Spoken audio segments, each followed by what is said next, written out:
Algumas palavras, especialmente aqui para a nossa audiência. Eu vou falar em inglês e já avisei os componentes da que quem quiser pode falar em inglês ou, se preferir, em português, mas em atenção ao professor Vincent, que é francês, mas vai falar em inglês, a intervenção dele. Então, a ideia é abrir a possibilidade de todos falarem em inglês para, sei lá, para ele poder entender, para ele poder acompanhar também. Então, vou começar agora a minha fala em inglês. So, good morning to everyone. I have the pleasure to be here and start this session to evaluate the work of João Valsecchi de Souza. I would like to start to say thank you to all of us, especially those that are a little bit far away from us. Vincent Frigan in Bordeaux, University of Bordeaux, France. Gabrielle School. She's not very far from us, but anyway, I would like to thank her very much. And also my three colleagues here, Adriana, who worked as a co-supervisor and helped us, me and João, very much during all these years. Leonardo, who kindly accepted to take part in this session, in this evaluation process, not a month ago or less than one month ago, because one of the components had a problem. She had to give up suddenly, and Leonardo kindly accepted to take part. He was already a member of the group, but not as a taking part in this session today. And finally, Gabriela, my colleague here at the Department of Production Engineering, I'd like to thank you very much as well. So I'd like to say only a few words about how the session works here in our university, in our department. First of all, João, you take the word, and we'll talk about 30 minutes, more or less, speaking briefly about his work, what he is presenting to our evaluation. And then we proceed with the evaluation process. Each member of this committee will have, I propose, approximately 40 minutes to make observations, to raise questions, to make comments about the work. And I will propose that 40 minutes will be the whole period. Just a proposal. I will not make a very straight control of this time, but it's a proposal. And in these 40 minutes, I would like to include also João's observations, comments, and answers. Our way of making the presentation, organizing the presentation, we use the criteria of distance. Because we don't have maybe we could use another criteria, but we usually use this criteria. So I will propose to start with Vincent, and then Gabriela.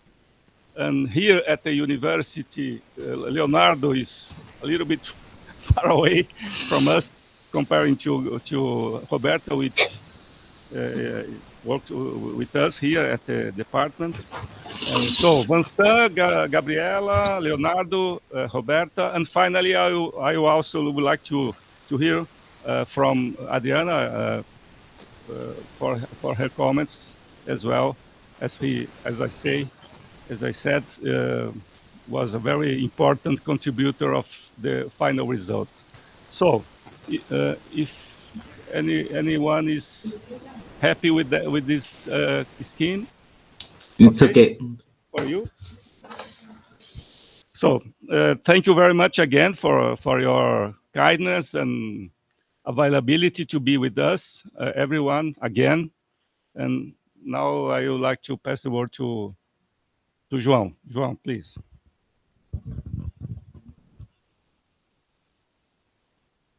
Não é você que vai começar? Não é você que vai fazer? A transmissão. Ah, tá bom. Tá bom.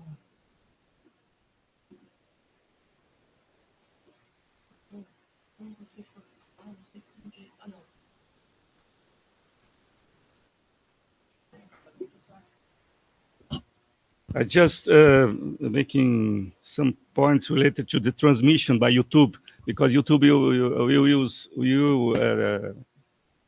broadcast the presentation by YouTube, and I only yes, I'm asking if it's all right. Bom, não me respondeu ainda. Oi? Eu vou ligar para ele. Deixa eu ver se eu consigo.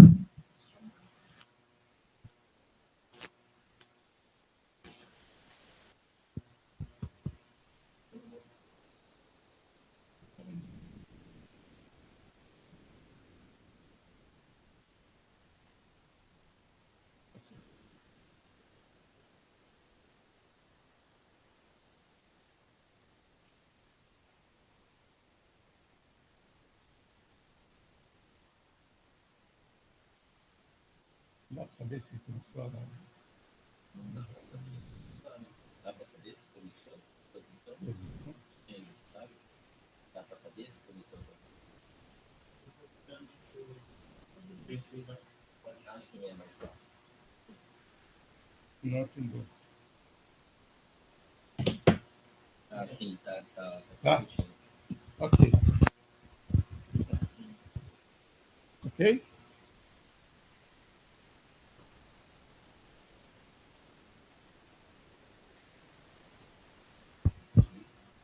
O João parece que identificou que está transmitindo.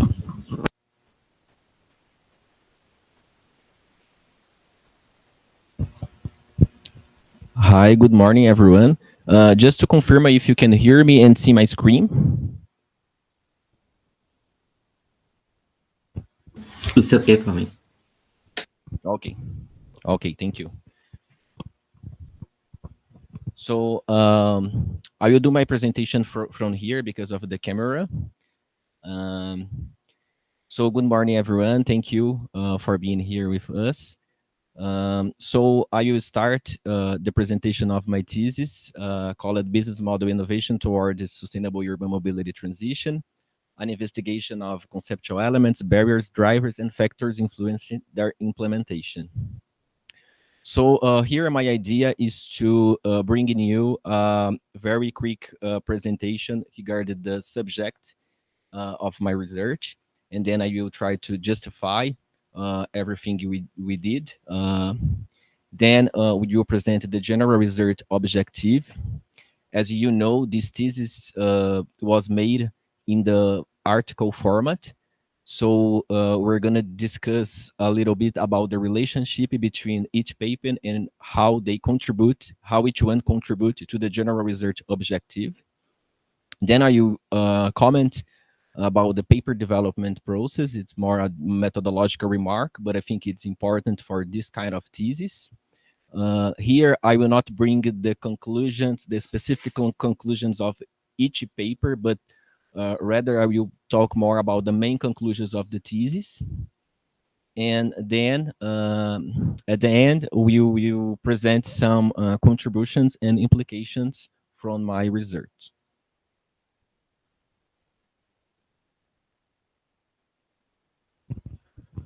Well, so we start to present our subject. And to do that, I would like to comment a little bit about the current scenario. I mean, the context where we are inserted. So basically here we are talking about this broad call for low carbon transitions in society. In this context, we know about the contribution, the high contribution of the transport sector to the greenhouse gases emissions. And also with that, we have this trend of concentration of production of goods and services in large urban centers. We also have the dependency on the private car model in cities transport systems. And also the automotive industry as was and is the main player in the mobility regimes of cities during the last century. And we have some particularity here, that is, in emergent countries where we are trying to focus in this research, we have different trajectories and different demands. I mean, we're not talking about the same situation if you compare with other countries in other stages of development in terms of transport systems. So we are trying to start from this point, from the context of emergent countries, where we have very different demands in terms of transportation. Based on this current scenario, we have some implications for our research. The first one is we have seen the search for more sustainable solutions capable of ensuring urban mobility for people in large urban centers. We have also the search for alternatives that try to reduce the dependence on the private car model and contribute to the economical, environmental, and social functions of the cities. And also a search for more systemic and interdisciplinary approaches beyond the optimizations. So we're talking a little bit more about it, but that's one idea that's very recurrent in the literature. And in this context, we have something that is very interesting for us and that we try to understand a little deep. That is new actors interested in developing solutions for sustainable urban mobility. Even if its role in these transitions is still unclear, but we are seeing many players that are not originally from the mobility sectors interested in developing solutions for this sector.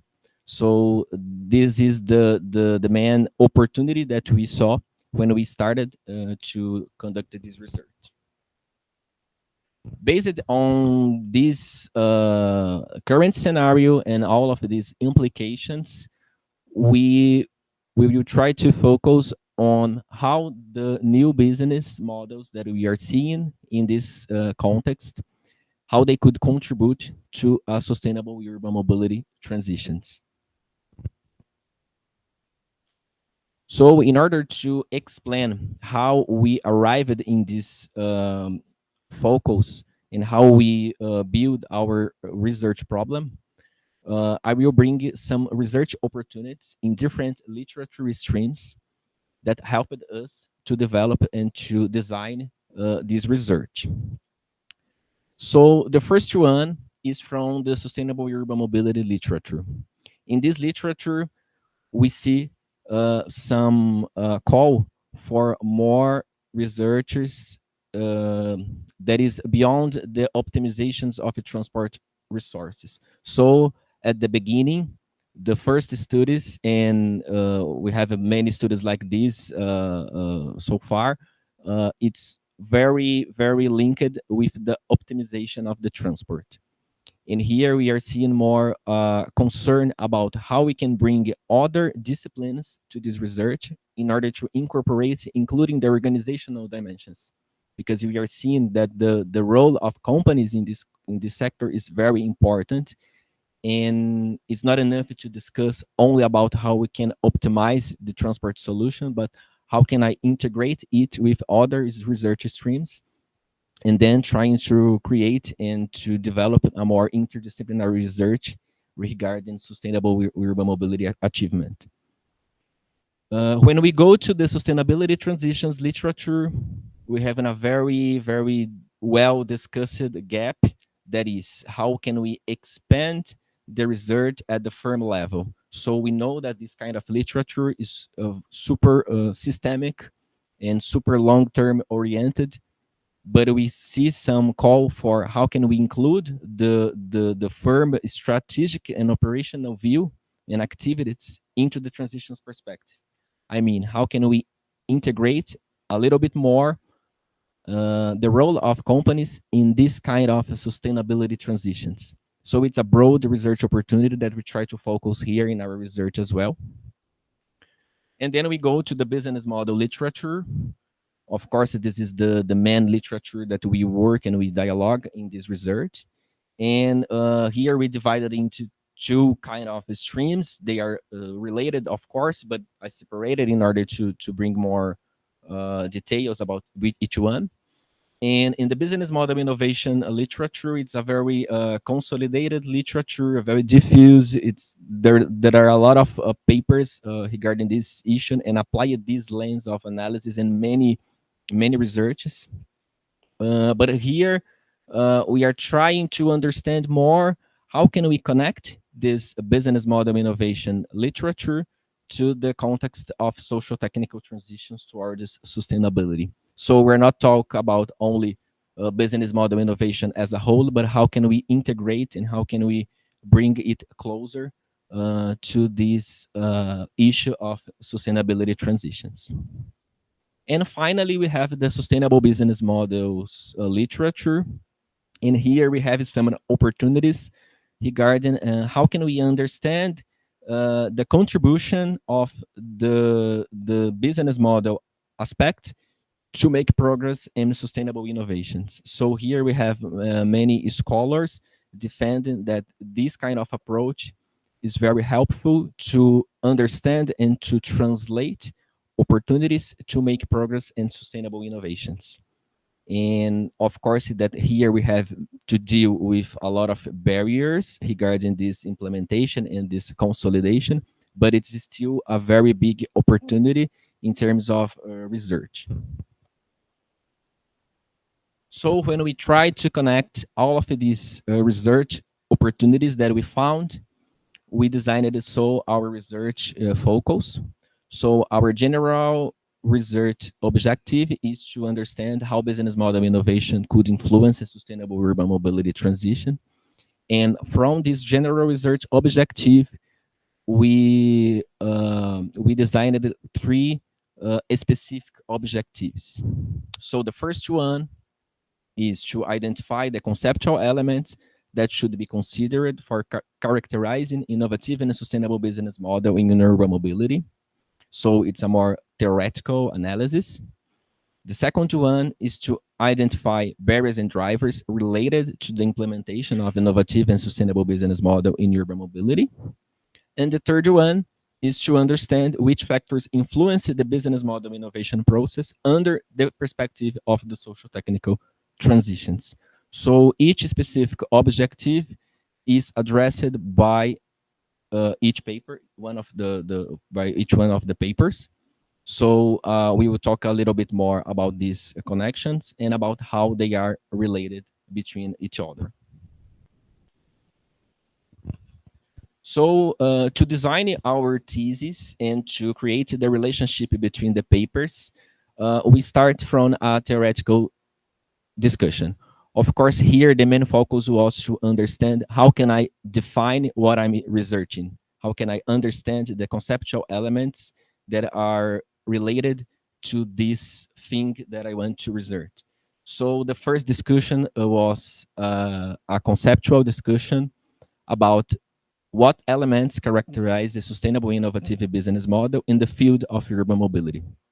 So in order to achieve this goal, we conducted a systematic literature review, of course, because this is the most relevant way to define these conceptual elements. And here we had two main focus, one more theoretical, another more methodological, we could say like that. So the first one, from a theoretical approach, we would like to define the elements that should be considered for characterize and for understand what is this kind of business model that we want to study, that we want to research, to approach. And the other one is to identify areas of applications of a new business model aligned with this idea of sustainable urban mobility. So it could be very helpful to our empirical research because we didn't find any other relevant reference with this concept already established. So here we have this two main focus, and was the goal of the first paper. And so we have here the first research question and the first specific objective in this theoretical level of analysis. Then we go to the second one, where is more empirical approach, and we want to understand the barriers organizations face when implementing this kind of business that we defined before in the first paper. So here the idea is to conduct a more empirical analysis in order to talk to the people that are behind the organization of these business models and understand which barriers and drivers they found when they were trying to implement and experiment with this kind of business that we are analyzing. So we want to understand the organization dynamics of these business models, especially because we know that this kind of business, they are inserted in a context with multiple stakeholders and with different objectives, including with different interests. So to do that, we conducted multiple case studies. And finally, from the conclusions of the second paper, we found that it was important to understand now which factors influence the business model innovation process as an intermediary between niches and socio-technical regimes. So this is the main focus of the third paper. And here our goal was to bring the business model approach and try to connect it with the externalities that are present in the context where they are inserted. So here is the idea: how can I integrate the business model innovation approach into the social technical transitions perspective, and how they could really perform this role of being an intermediary between niches and between the social technical regime. So in order to do that, we also conducted a multiple case study. So here, just to consolidate what I was talking about, it's just the same framework that is presented in the thesis document. And before moving on, I would like to present this consolidated view in order to make it even clear about the relationship of each paper. So just to summarize, in the paper one, we understood the conceptual scope of the thesis and the areas of application of business models. And the main result was, how can I characterize business models in this context aligned with the sustainable urban mobility idea. With that, in the second paper, we focus on barriers and drivers associated with the previously identified business models categories, and then to review, we reviewed some other aspects that are important to analyze these barriers and drivers. So here we realized that it was important to connect the findings with the externalities of the business models. So we identified some dynamic interactions with these externalities that will connect us to the third paper. So the main result of the second paper was a framework of barriers and drivers associated with the implementation of the business models. Finally, we go to the third paper, where the focus is, how can I investigate the factors influencing business model innovation process under the perspective of social technical transitions. And from this idea, from this research, we also review some key insights to discuss the general result objective of the thesis, and to conclude the main idea of the thesis. So here, the main result of the third paper was a framework of the factors influencing business model innovation towards sustainable urban mobility.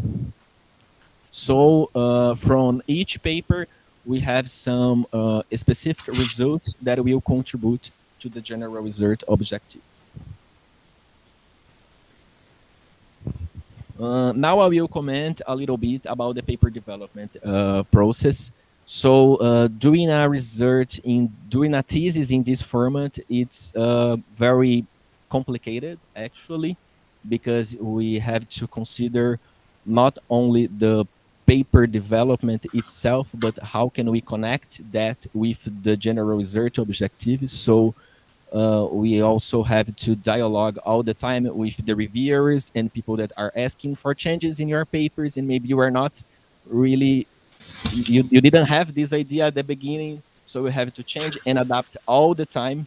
So that's why I thought that it was important to comment with you about that. So here we always started with a paper proposal.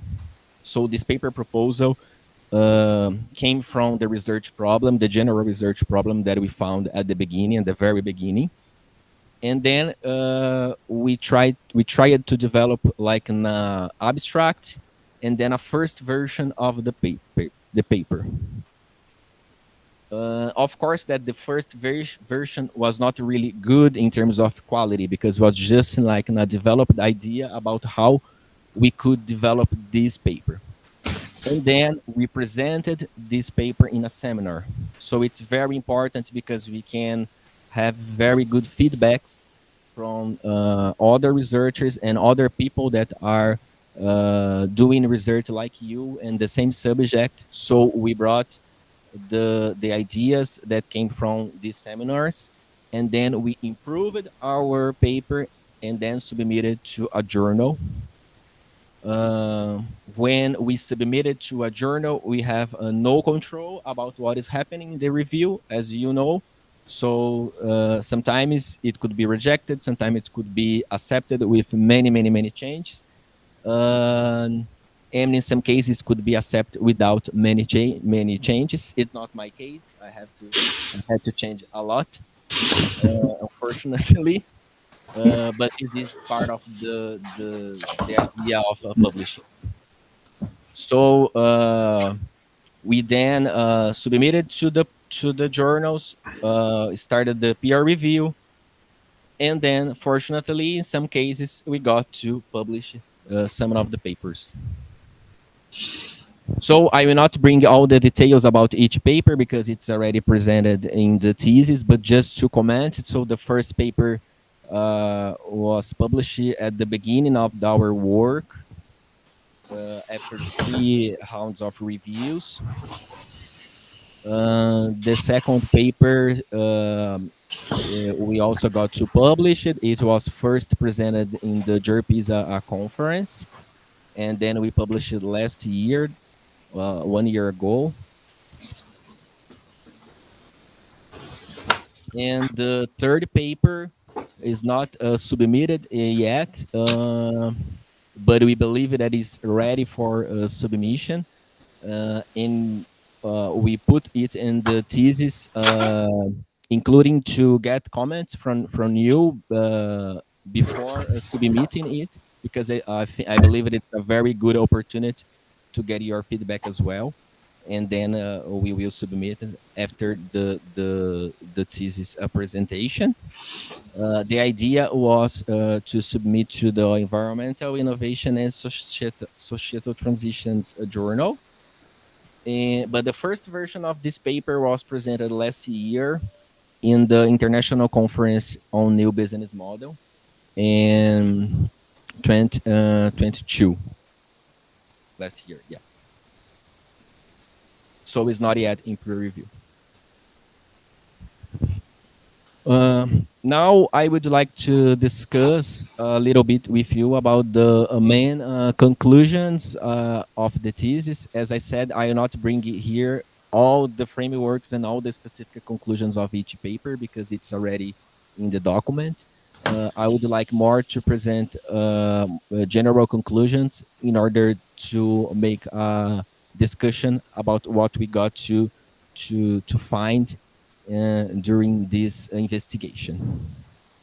So the first conclusion is about the theoretical discussion, about the first theoretical discussion, it came from the literature review analysis.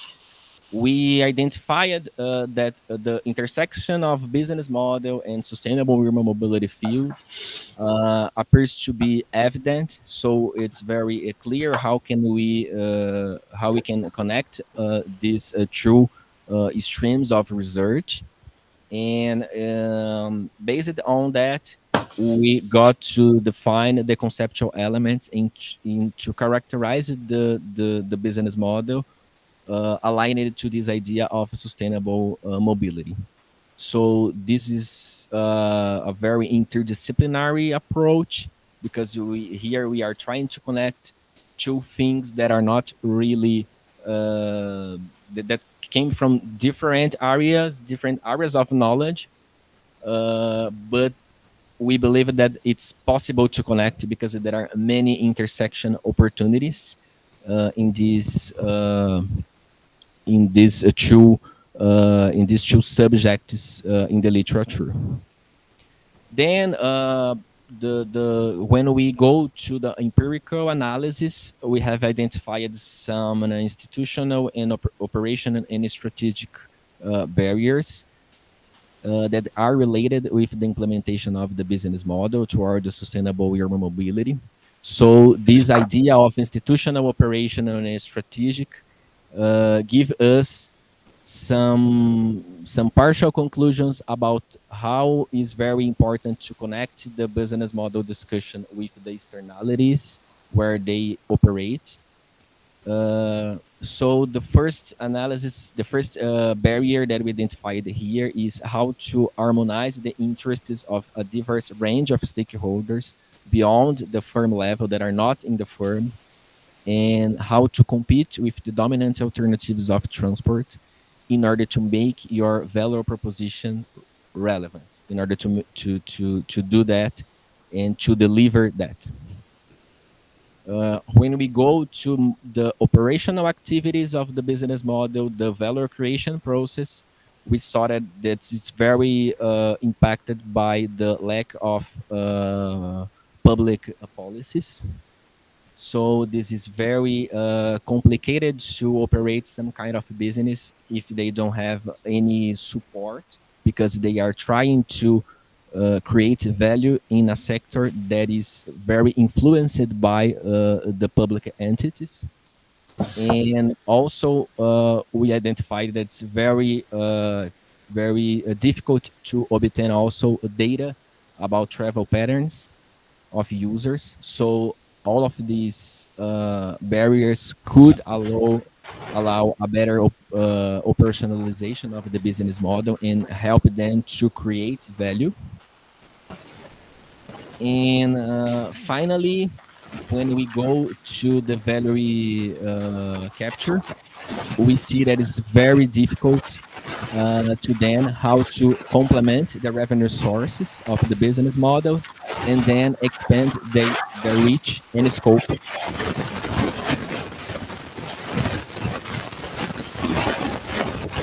Vincent, I think your microphone is open.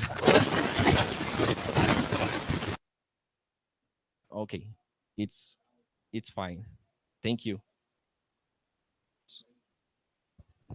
So as I was saying, another conclusion here is regarding the value capture of the business model. So it's about the revenue model and how it works. So here we saw that for them, it's a very complicated to complement the revenue sources in order to make it feasible. And also, and sometimes they have to expand their original scope and aggregate complementary services. So it's also a conclusion from our research.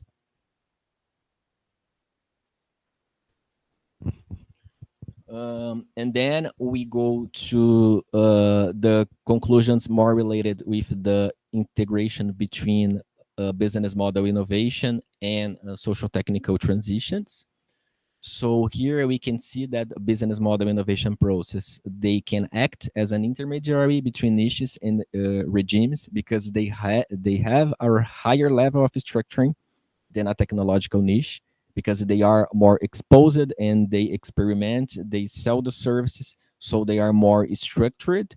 And because of that, they learn more from this process, and they can try different value propositions and change it along the time. And based on this idea, we can see that a business model innovation can bring complementary and incremental mobility alternatives to the current regimes. So here, I'm not saying they will not be able to replace the regime, but probably because of our demands and because of their characteristics, they will not be able to do that in a radical way. So probably it will bring some very small contributions in order to fill the gaps that we have in our transport uh, mobility, in our mobility system. And but it's still important because most of these gaps are fundamental. So we are talking about a basic needs that we have here. For example, the lack of integration between transport options. So this kind of business that is based in technology, they could help in this kind of fundamental need. But of course, that its whole will be limited to these incremental contributions. We can also see that the niche actors in charge of the information and communication technology mobility service based business, they have the alternatives to orchestrate orchestrate the critical process in order to bring stabilizations to the regimes, but only when they can mobilize different actors and different resources that are requested.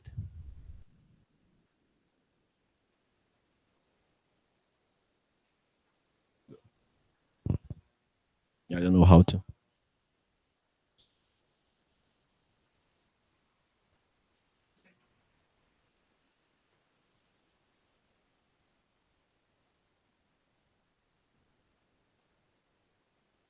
Yes. So finally, uh, the stabilization process of regimes through the business model innovation perspective depends on the commitment from specific actors from the dominant mobility regime.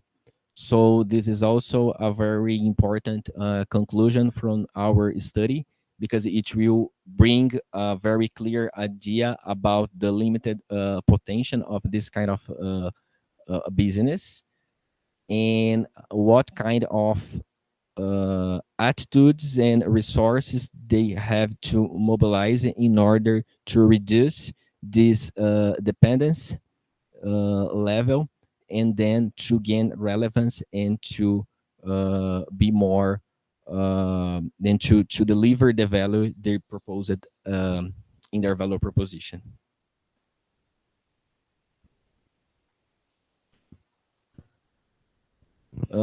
So we go to our research contributions and implications. The main theoretical contributions are: the first one was to investigate the conceptual elements that helped us to understand what is this kind of business model that we are approaching. So we did that based on a proposition of a theoretical framework.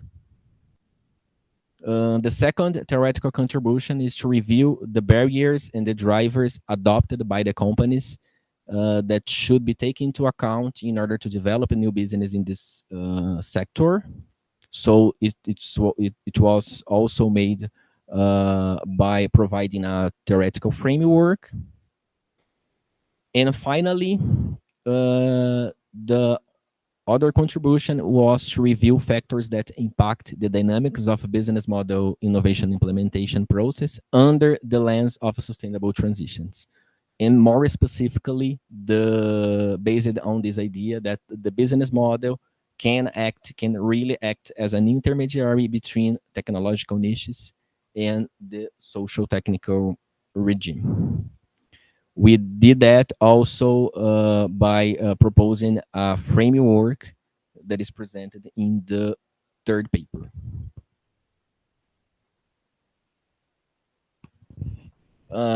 Here we have, of course, some implications for public policies.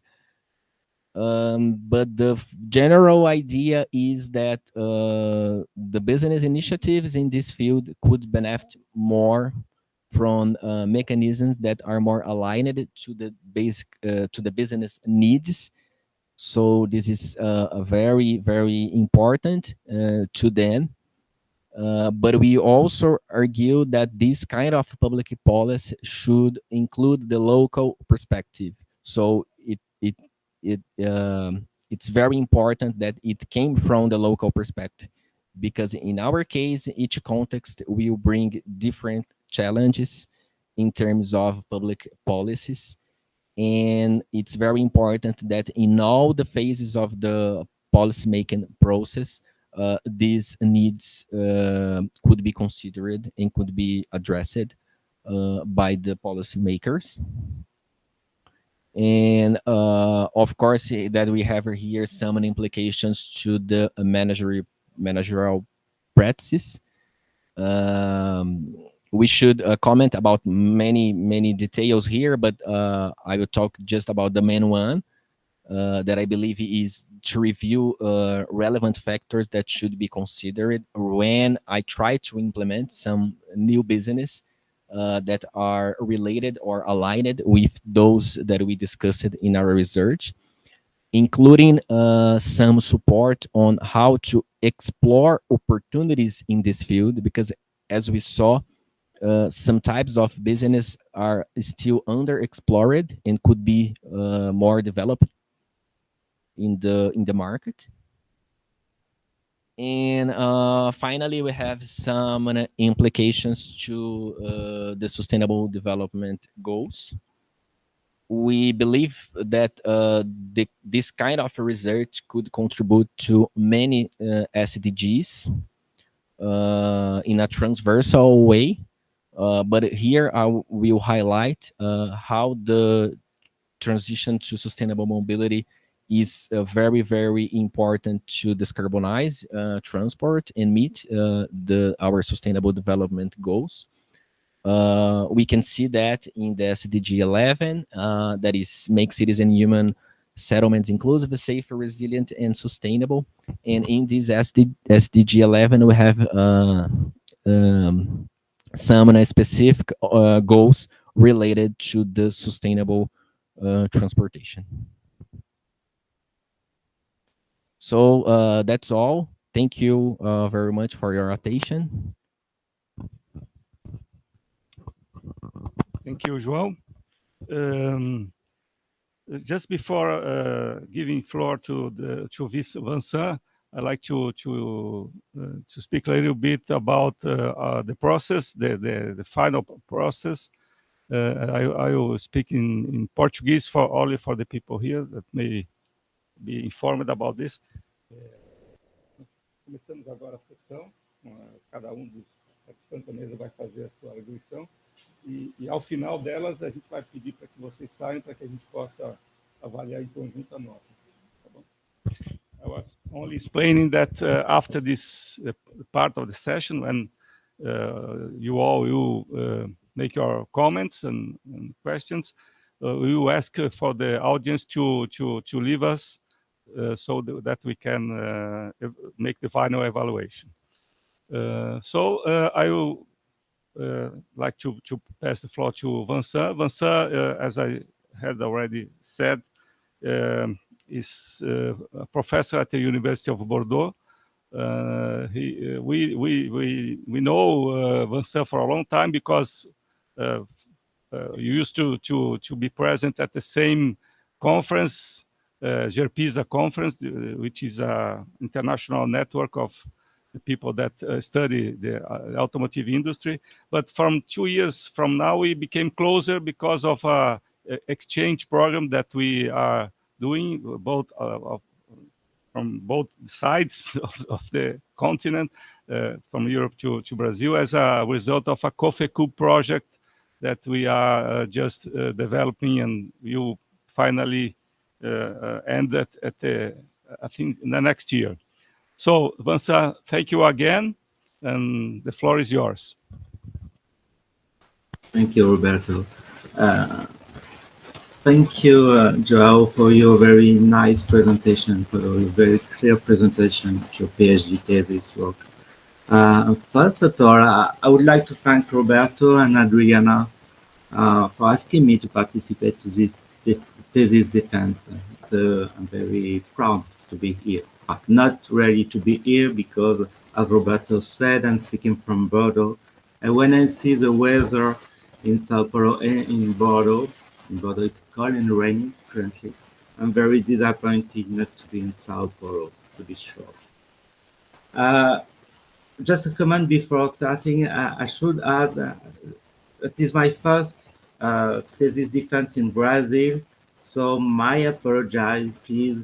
I said my apologize if I don't know the informal rules, because in every country there is some specificities about the defense thesis.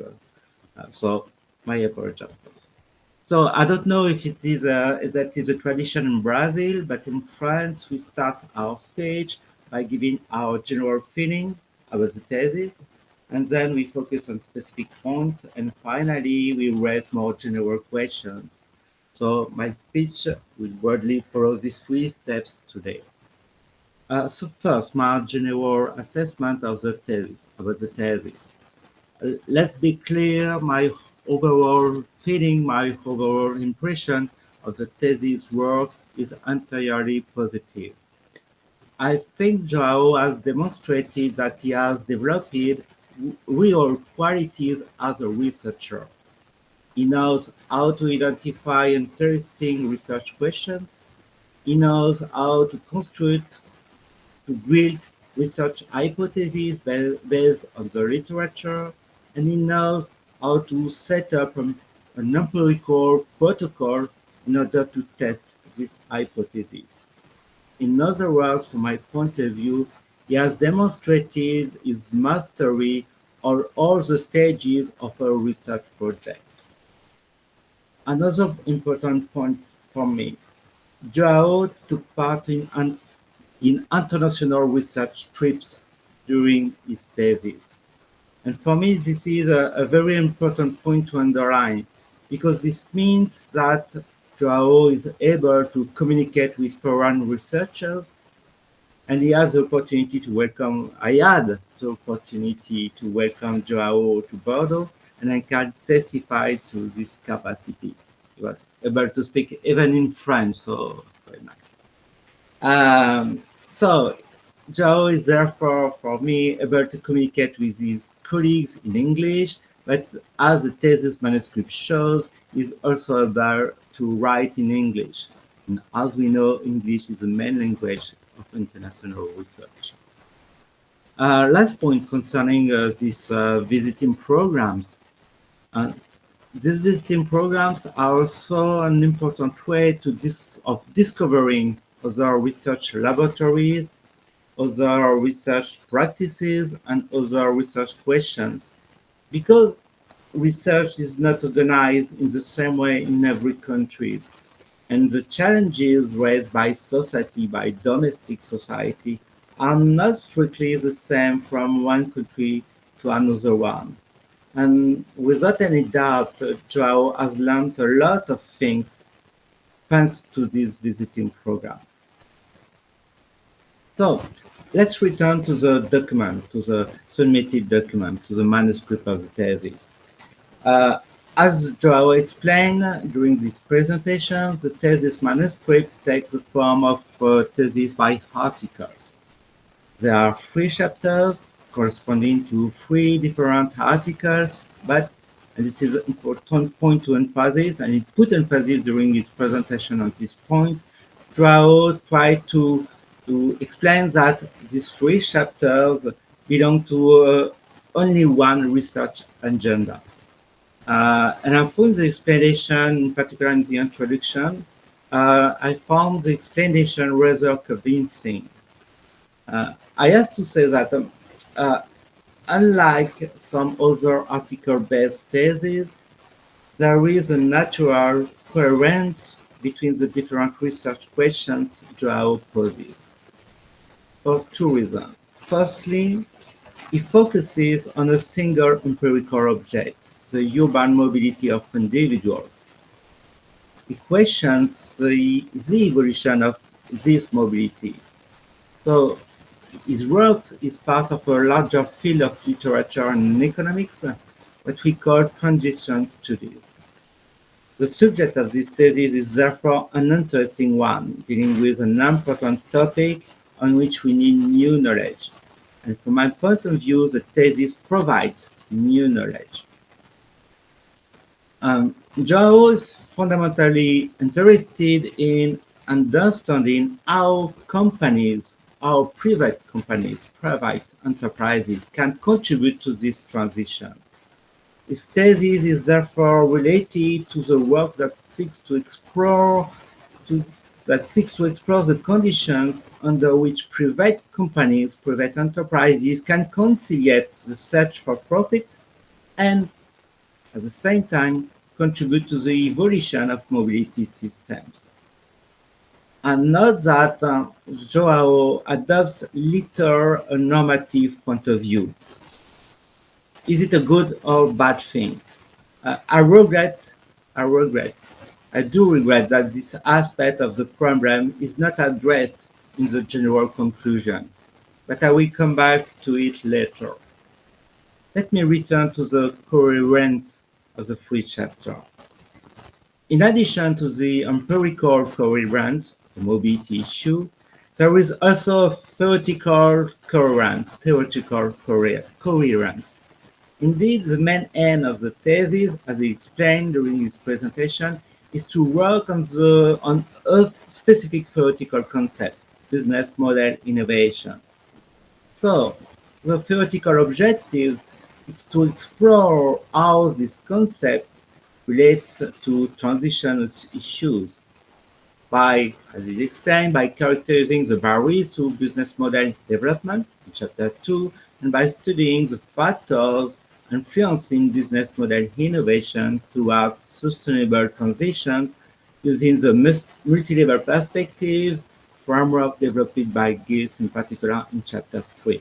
So João is working with only one single theoretical tool from my point of view. So to conclude on this topic, the three chapters are very coherent from my point of view.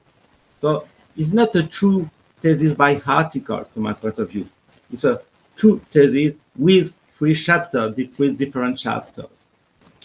Last point, these three chapters are written, have been written collectively, which is now the norm in research.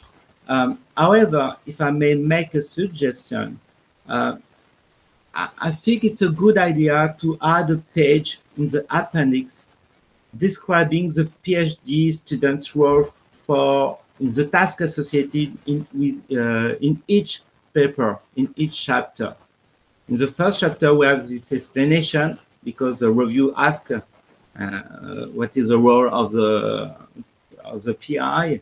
But for the chapter 2 and chapter 3, probably it would be a good idea to explain for the PhD student what is my role, what I do in this chapter. In France, we ask for this kind of thing more and more frequently to the student. So I conclude my first part of my presentation and I jump to the second one. As I said previously, I am going to go into a more detailed analysis of each of the chapters and ask a question about each of them. The first chapter is a literature review. The aim is to identify the research questions to be studied which defines the contents of chapters 2 and 3. In chapter 1, the most important section, according to me, is section 4, where João explores the intersection between sustainable urban mobility and business model literature. But I'm wondering about the nature of the list of aspects by which business models can be directed to incorporate sustainability in urban mobility. This list is very long, favoring the use of clean energy, maximizing the use of transport resources and capabilities, encouraging substitution using sustainable modes, emphasizing service orientation and functionality, articulating initiatives that address the needs of a wide range of stakeholders, reducing travel demands, extending benefits to society and to the environment in a systemic perspective, and developing scale-up mobility solutions. I believe that this link is too long. This list is very too long. I don't understand how you can use this list to make an analysis. I don't understand how you can manage to use this list in order to provide advice for public policy, to provide advice to enterprises. I don't understand if we should have all these elements at the same time, or on the contrary, these elements are independent. Can we take these elements separately? Or it is a combination of element 1 or element 2, 3, or any kind of combination. So to formulate a question, if I want to raise a question to João, I think this list is very, very long. Can we think, do you think we can really use this list in order to comprehend clearly the things? In the same perspective, I also wondered, is there were any contradictions between these elements, certain elements of this list? For example, reducing travel demands and developing scale-up mobility solutions seems to me two opposite ideas. In the conclusion of the thesis, you mention the case of car sharing. You explain in the conclusion that car sharing encourages people to use cars more than public transport. This is not a typical example of a contradiction between factors, between the elements of your list. If so, if you think there is a contradiction, you should certainly rank these factors in order of importance, and probably you need a normative framework saying that in terms of mobility, these objectives in terms of well-being this one is good and this one is not good, and you cannot follow at the same time two objectives, two elements of this list. So probably you can improve from a theoretical point of view this list in order to reduce the number of elements of this list and probably to create some hierarchy between these elements in terms of well-being, in terms of public policy. So what do you think about these ideas of hierarchy between the elements of this list? I jump to the chapter 2. I really like the chapter 2 on barriers 2 and 3. I think it really reflects the way João works. He develops a conceptual framework for understanding his case study in order to develop a conceptual framework to give a deeper meaning to his empirical observation. I like this kind of way of work. In this chapter, the analytical framework is built on one side, Richardson articles and his analysis of value proposition, value diffusion, value capture, and on the other side, Buchan and Gerard's analysis of barriers. Buchan and Gerard who identify three types of barriers: institutional, strategic, and operational. And then João crossed the two frameworks in order to build his own frameworks. And I like this kind of way of thinking. In chapter 3, chapter 3 takes the same approach.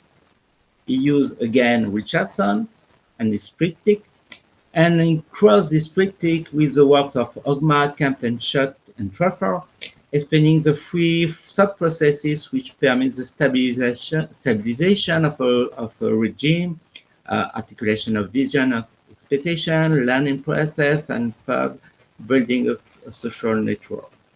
And then, again, João looks at how his case studies fit into his grid. So I think it's a kind of João's trademark to do like that, to use two frameworks, to cross the two frameworks in order to build his own framework. It's a very interesting way to work. I like it. But from a theoretical point of view, I have a problem. I have a problem with the typology of barriers. I'm wondering whether a different typology of barriers might not be more appropriate in chapter 3. Indeed, I have the feeling that the three dimensions, strategic, institutional, and operational, can be better broken down. For instance, I'll explain myself. For instance, in this approach, the authors consider that culture belongs to the institutional dimension, but because probably my theoretical background, my theoretical roots come from institutionalist economics, German and American institutionalist economists. So maybe it's my fault, but I consider that institutional barriers are barriers resulting from conflict of interest between agents, conflicts that are solved for a period by specific rules, by specific norms, by specific laws. So for me, an institutional barrier is a result of a conflict and a political conflict between agents. But culture, tradition, and so on, habits, etc., have more to do with habits and routines. They are less the result of a political conflict. So in short, because probably I'm talking too much, I might try to receive a clear question. Don't you think, João, that this concept of barrier should be explored further from a theoretical point of view? Another way, are these three categories of barriers enough to understand the obstacles to the development of business model innovation? It's not my point, but I want to hear you on this point. I will end my talk with two more general questions. The first question concerns the empirical fields. In the thesis, you study companies in China and Brazil, and in every chapter, you explain that we are talking about emerging countries, as you did in your presentation. But do you think to what extent are these two countries really comparable? Furthermore, I have the feeling it's not really a study about China and Brazil, but I'm more the feeling it is a study on companies located, established in Sao Paulo and Shanghai. I'm not sure that the barriers are the same in Shanghai and Beijing. I'm not sure that the barriers are the same between Sao Paulo and Rio de Janeiro, Brasilia. Because, I explain my point, because mobility is closely related to the urban structure, to the form of the city, to the location of activities, to the location of jobs, to the public transport costs, to the shape of and the density of transport networks, etc. So I have the feeling that it's more city that you are studying than countries. So what is your feeling on this point? And just for open the discussion, you had the chance to travel during your thesis, and in particular to come to in France? And do you think that mobility challenges are the same in France or, let's say, in Bordeaux? My second general question is about public policy. I was a little disappointed in your conclusion by this paragraph about public policy. In fact, I was surprised not to have any recommendations regarding the business model itself. You very rightly explain that governments can contribute to value capture in chapter 3. Okay, no problem. But I have the feeling that you can go further. A conclusion that, from my point of view, a conclusion that I personally draw from your thesis is that the development of innovative business models is an opportunity, even maybe a necessary condition to progress towards transition. If you agree with me on this point, I believe that you should recommend the development of public policies in order to encourage the development of experiments, the development of new business innovation. I think you need to propose some proposal, really, some ideas about practical tools in order to create, to push the development of business model innovation. For instance, I try to imagine something. We can imagine that the city should create organization and build offices in order to support the creation of the welcoming of startups. In France, we have it called this kind of thing, a large building where startup can come at the beginning of the birth. Also, another idea, cities could create a public investment fund participating in the financing of new companies that are created with the objective of supporting the transition of mobility system. So we can imagine a lot of things, and maybe I am disappointed because you don't try to take this risk to propose this kind of thing. And I believe that the thesis also an opportunity to test, to write freely some ideas. An alternative, again on this public policy issue, an alternative would be to use the result of chapter 3. You explain that local authority, my point is local authorities could try to develop mechanisms to improve the development of the three processes identified, the articulation between vision and expectations, the learning effect, and social network effect. So again, you can imagine some tools, and probably in the thesis, it was my feeling. It is my feeling. It was a good thing to propose some ideas on this kind of mechanism. Overall, in order to conclude, these questions should not be taken as fundamental criticisms of the thesis, of course. On the contrary, as I said at the start of my speech, João shows us with this manuscript and this oral presentation that he has developed real qualities as a researcher. My question aims to open the debate and outline avenues for future work. Sorry. Thank you for listening.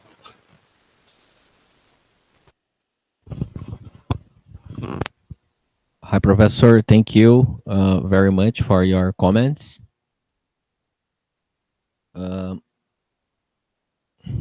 Now the camera is with me. So I made some notes, especially regarding your questions, and I will try to comment about them here. So the first one regarding the first paper, we have this issue of maybe the list of categories of business model that we are working is too long and in some extent contradictory. But here, I think our general idea at the beginning was how can we go beyond that idea that sustainable mobility is sharing business models? Because sometimes we see some papers that defend this argument that sustainable mobility is only to share transport modes, and that's enough. And so when we started to develop this concept, our main goal was to be more inclusive, not because we would like to investigate many different types of business, but also to defend that sustainable mobility could be achieved by different value propositions, and very different value propositions, and not only by the sharing schemes, because the first papers of business model that discussed the intersection between business model and sustainable mobility are very related with this idea that sustainable mobility is sharing practices. So I think that's why we put a lot of possibilities, and of course, with this, we have to deal with the challenge that maybe the value propositions could be contradictory in some way, because they will address different purposes. So they will try to address different demands, different needs, and in that way, they could even compete between them in some extent. So the main idea, to summarize, the main idea was to be inclusive, but with that, we also have to deal with this bad side that is many possibilities to be to deal with. But I believe that they can contribute in a separate way. I mean, reducing them demands for mobility, for example, by decentralizing the production of goods and services, by trying to regionalize some services in the cities, for example, will contribute in some extent to the sustainable mobility. And the sharing mobility business will also contribute in another direction. So because it will avoid that people use your private car or your private mode of transport, and they can share resources, in that idea that they are sharing resources and they are saving resources and putting less things in the streets. So we believe that each one has each contribution, but of course that if we put all together, maybe they will create conflicts between them, because the type of value propositions and including the type of business that we can develop from these categories will be different between them. Will reach different audiences and different sectors in the society, for example. But the general objective is still to make some progress and to give some positive contribution, sustainable contribution. I think the other challenge is how to measure the contribution. Of course, it was not my goal in this thesis, and I think it's another thesis, maybe in another thing to develop, because it's very hard to do, including in the sustainable business model literature. They are calling even more for this kind of research, how to measure, because they can contribute, but how much? So I think this could be a very insightful way, for example, of understand how can we separate what is more relevant and less relevant in terms of sustainable mobility goals. But anyway, our idea here is to be more inclusive, and then try to analyze different types of business and to expand that original idea that mobility is only related to sharing schemes and bike sharing and this kind of thing. So regarding the second question, about the paper 2 and the barriers, because they are could be different in the, it depends on the local reality. Actually, I agree with that. I totally agree. Including the first idea was to make a comparison, but then we realized that maybe the type of barrier is similar, but the drivers are different. So we tried to, I don't know if it's clear enough, but we tried to do that in the paper. I mean, all of them have strategic and operational and institutional barriers, and all of them will have to lead with the conflict of interests, for example. So we did that by, we thought that we could add more value using the same types of barriers, but trying to differentiate the drivers adopted by each reality. Because, for example, in the case of China, we saw they have similar barriers, but they have also different public policies for those business. So they could, we saw that they could advance it a little bit more in some aspects if we compare with the Brazilian reality, because here we don't have the same kind of public policy. So this will bring different solutions, different possibilities to deal with the barriers, but the type of a challenge could be very similar, because all of them, in some extent, have to deal with that. That's why we decided not to do a comparison, because the comparison wouldn't bring the same idea, wouldn't bring the same results.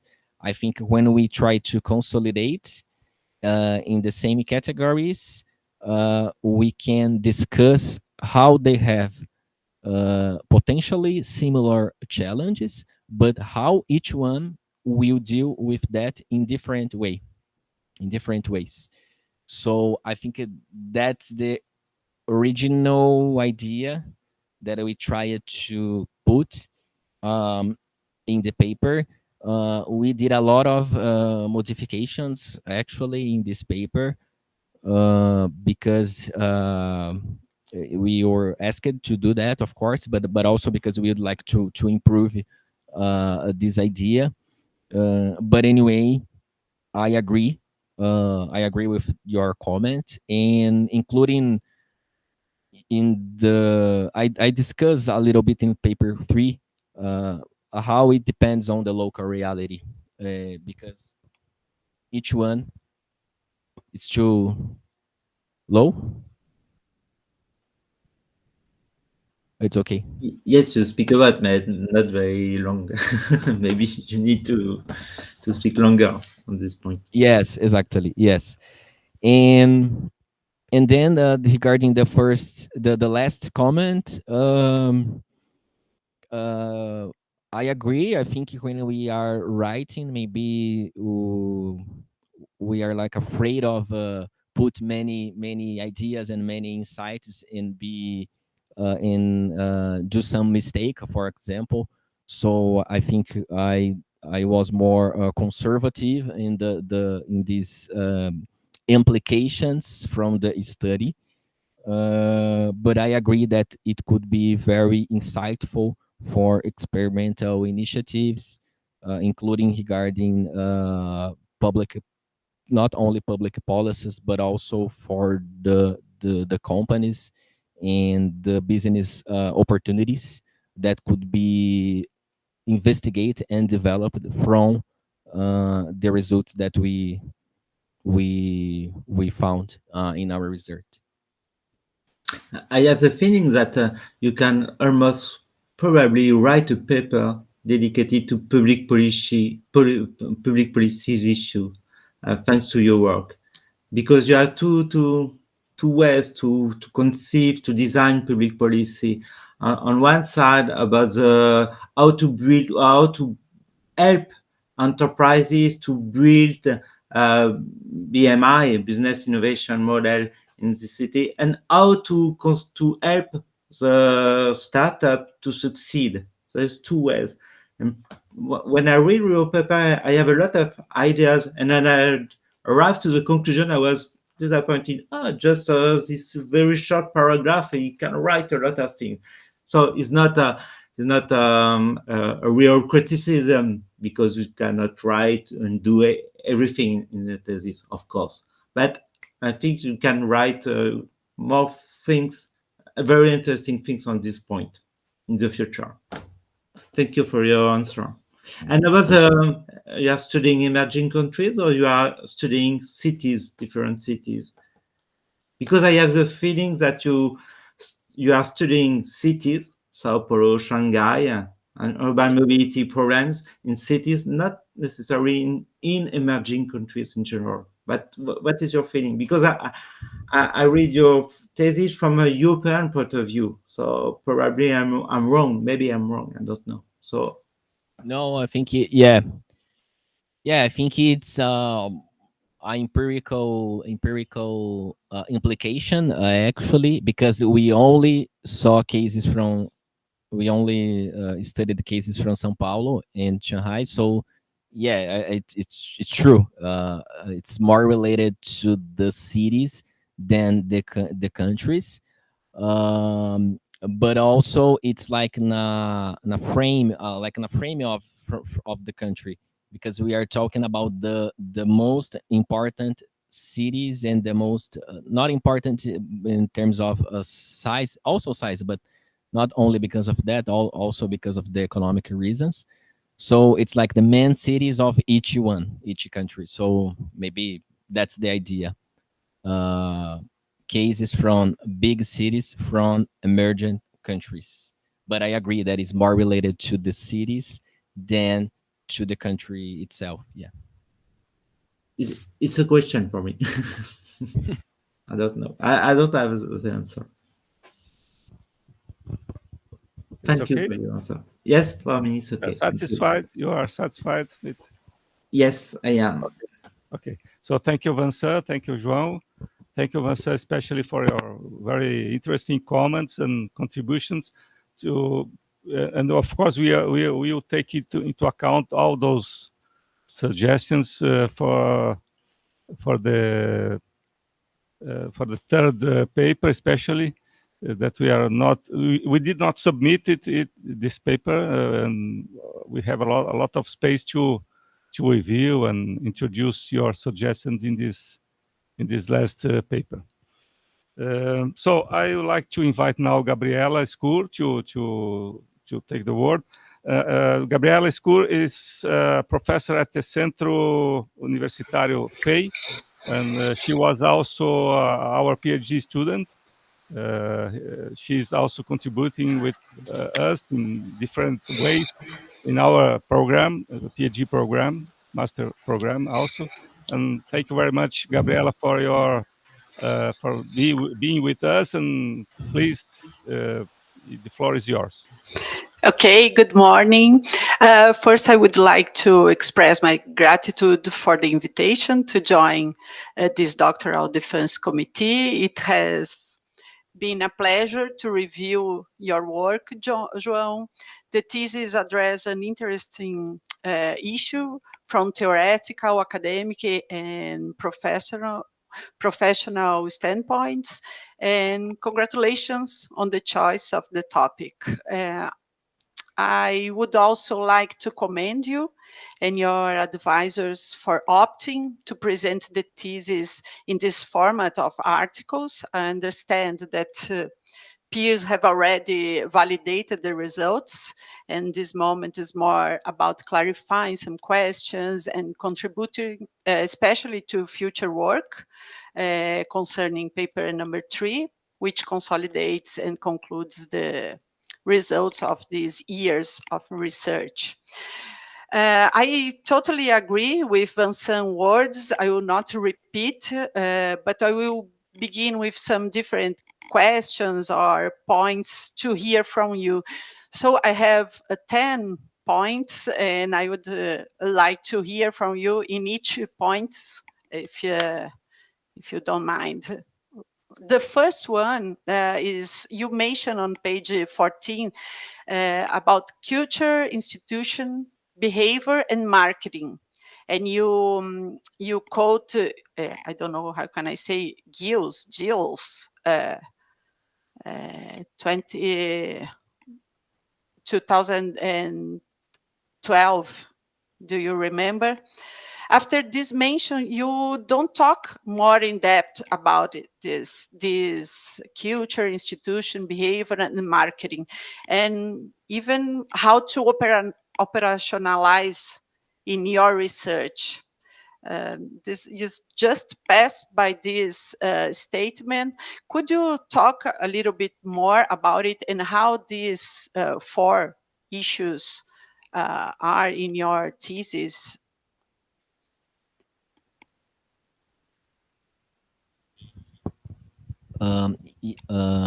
Hi, Professor Gabriela. Thank you for your comments. Regarding this specific point, yes, I put that in the introduction. I'm just checking here in order to remember.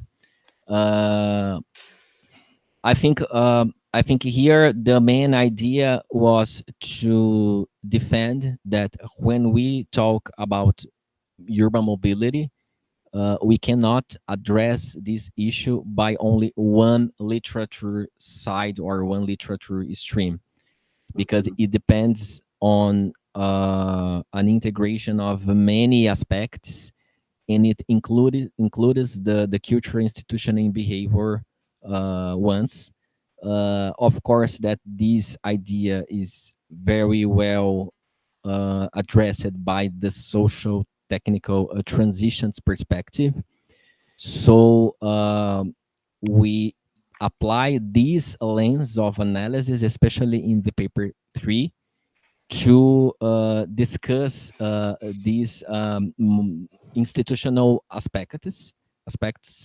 But the main goal was not to address each one in details. I mean, it was not our goal, but of course that we can find papers, for example, concerning only about behavior in urban mobility, sustainable urban mobility. For example, it could be a topic in this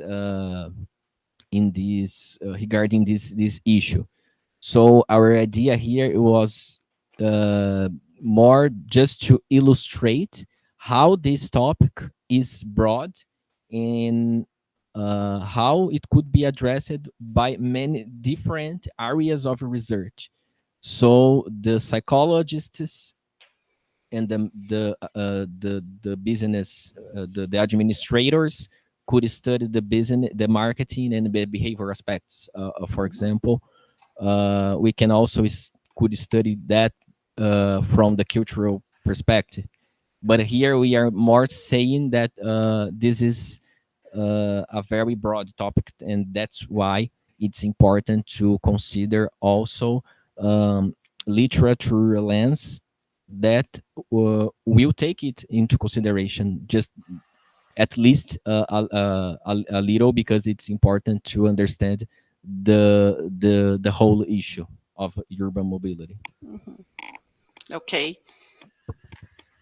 Maybe you can go back to these aspects and say that this answer in the paper, especially in number 3, which you join all the results, saying that there are a lot of different lenses to analyze the same phenomenon. Maybe because I think it's strong and you not operationalize and even not say anything more, maybe. My second point is when you brought investigations applying the BMI approach to enable sustainability transition configure as a vast research opportunity is near Iboken. But I miss a discussion how it could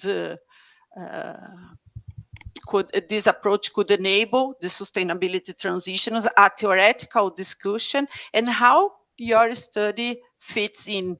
Do you understand what gaps are in the literature and how your study can contribute?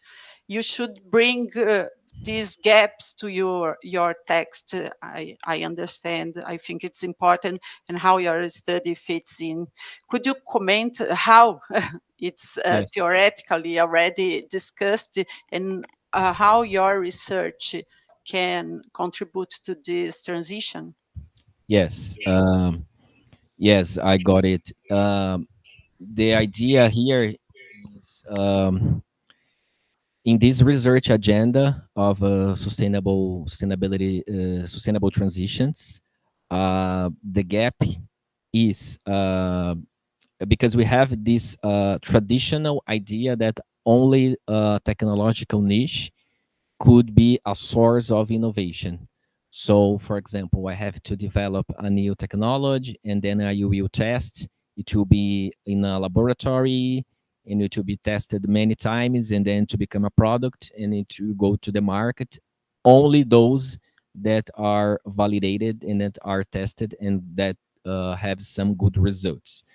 And the idea is that the business model, they could just make it possible with simple things. So they could just try to create a new service based in, of course, based in a technology, but not necessarily a hard technology. Sometimes it's just an application that will bring some new idea, new service, and then it could be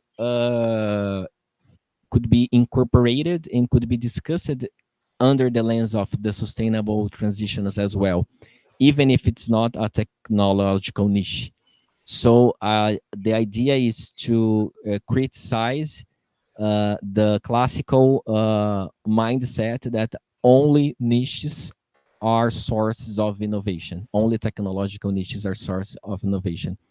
What I believe that is not true, because we can also have some new sources of innovation from new business model that are not based in very new technologies. For example, we can just apply some current technology, but we can accommodate and configure that into a new business, and it will bring new value propositions, and it will, in some extent, modify this system. In some extent, will bring new behaviors and new attitudes and new institutional arrangements.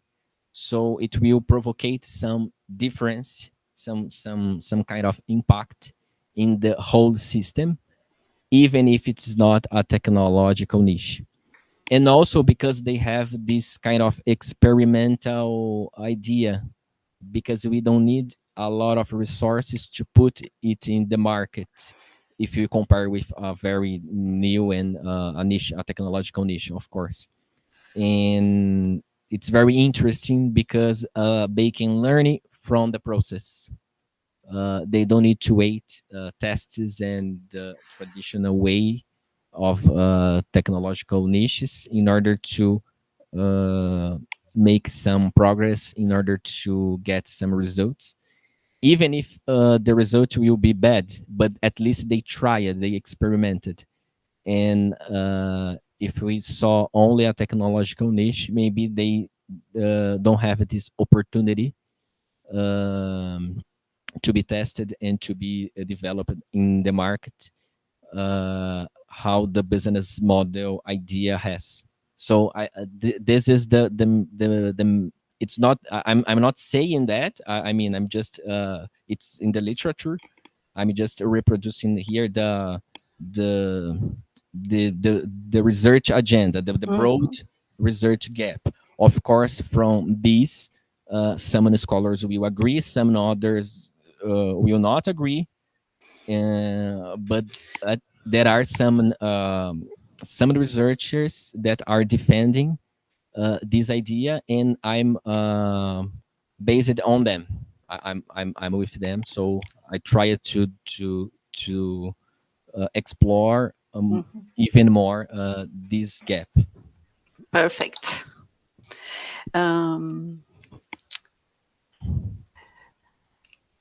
You mentioned that the thesis aims to contribute to a growing broad research agenda and the interface between BMI and sustainable transitions. So it's your contribution. And you quoted two authors, two works, Kohler and New and Bock. I think it's your contribution, so you don't think mention any authors. You continue. It contributes to comprehending how new business models organize themselves and promote sustainable mobility.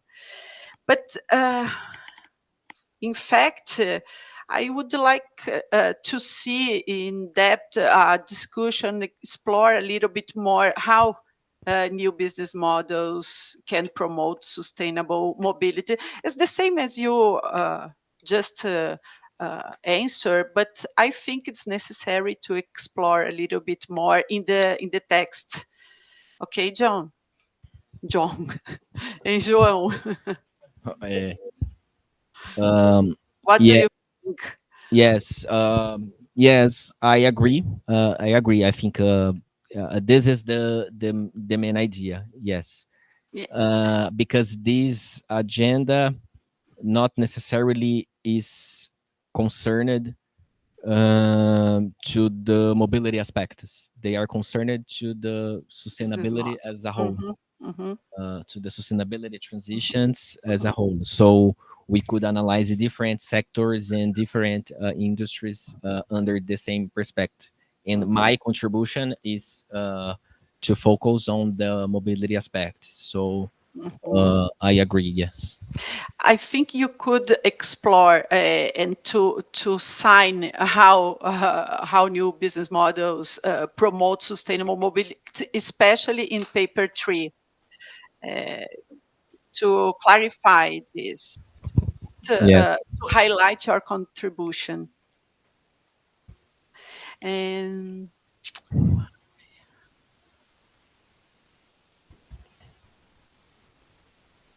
okay, the gaps. I think you have to explore the gaps of previous research in your introduction of the thesis, not the paper number 3, but to in this document we read. I think you have to explore the gaps and how your work seeks to contribute to these gaps. Okay, I think you just quote some important things and not don't explore in depth.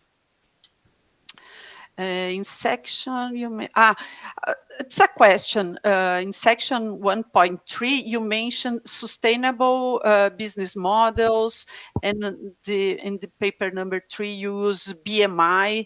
Is there any conceptual difference? Because I didn't understand. I didn't see evidences of the difference of this concepts in your thesis. I suggest or use just one, or you in some part explain how they are differences, what are the differences, how they are similar, and why you choose one term I don't see the correct difference between them and why you opt to use BMI and not sustainable business model. Could you explain for us? It's mute, I think. Eu não estou te ouvindo, agora está mudo.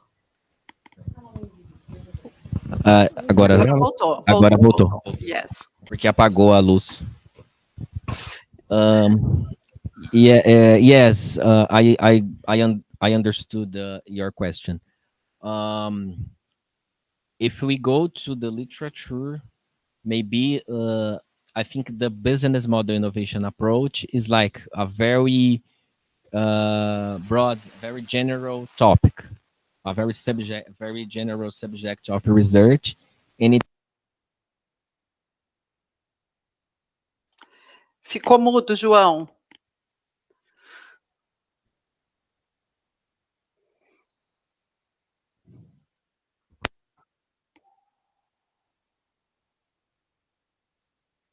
Nesse aqui tá funcionando? Estou te ouvindo, Dri. Estou te ouvindo perfeito. Então tá, então trocar o microfone. Boa. Okay, can you, yeah.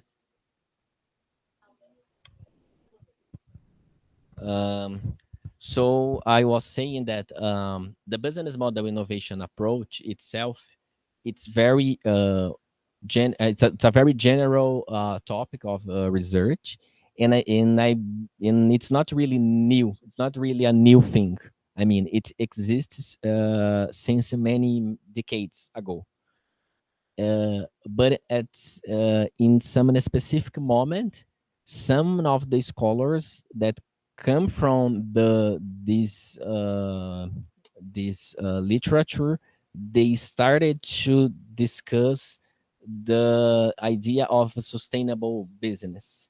So they are based on the business model innovation approach, but for sustainable purpose, because they defend that it's a good or interesting way to translate sustainable opportunities into the business models, the general business models. So how can I bring sustainability into the business model? So that's why I put in separate things, because I don't believe they are the same. I mean, business model innovation is something very traditional. It's something very well discussed and sometimes very diffuse, applied in many different contexts. And then more recently, like 1 decade, or maybe more than 1 decade, but some years ago, this new, this like a spin-off of the business model innovation regarding only to the sustainable aspects. That's why we separated. Okay, thank you. Going to the end, you put that one insight of your thesis is that BMI can bring complementary and incremental mobility alternatives to the current regimes. Yes.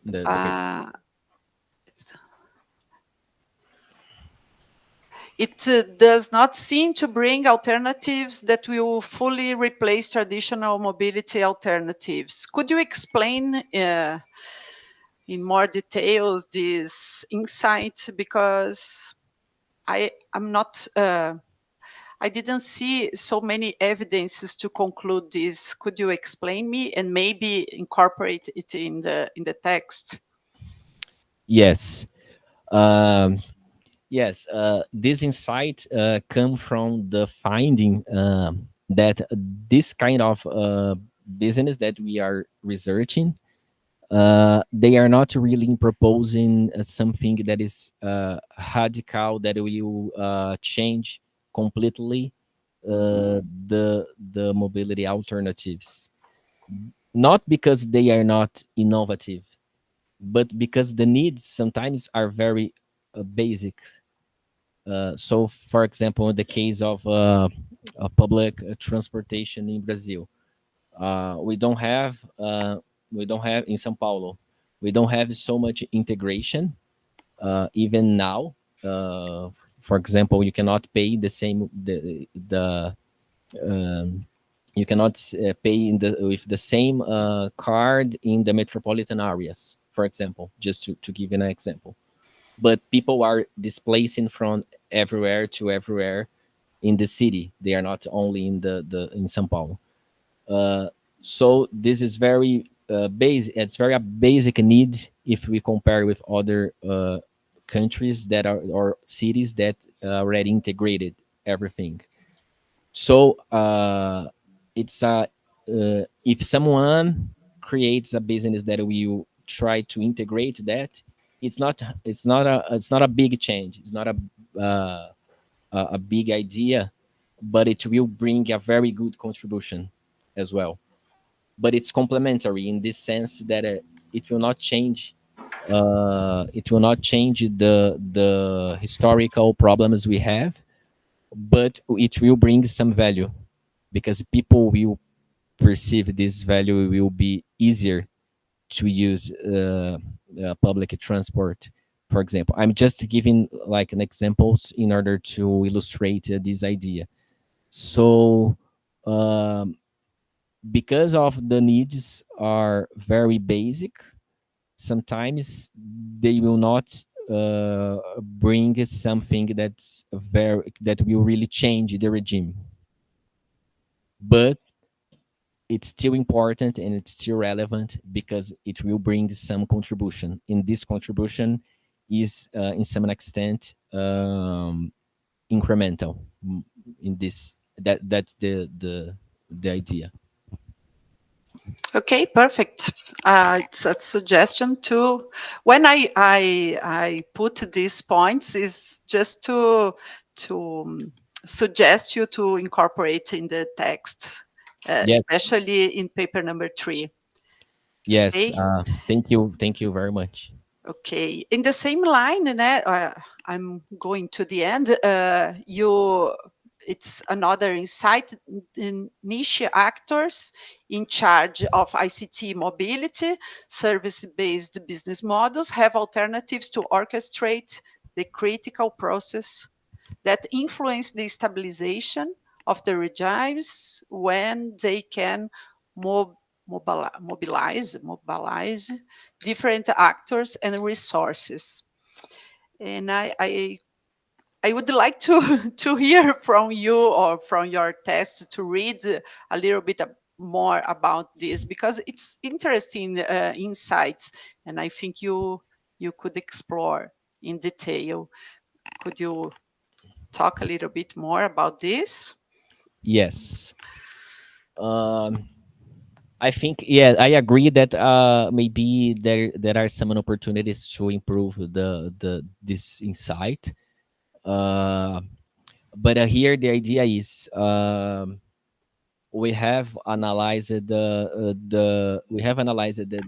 stabilization process that are important to orchestrate when you are creating something new, when we are trying to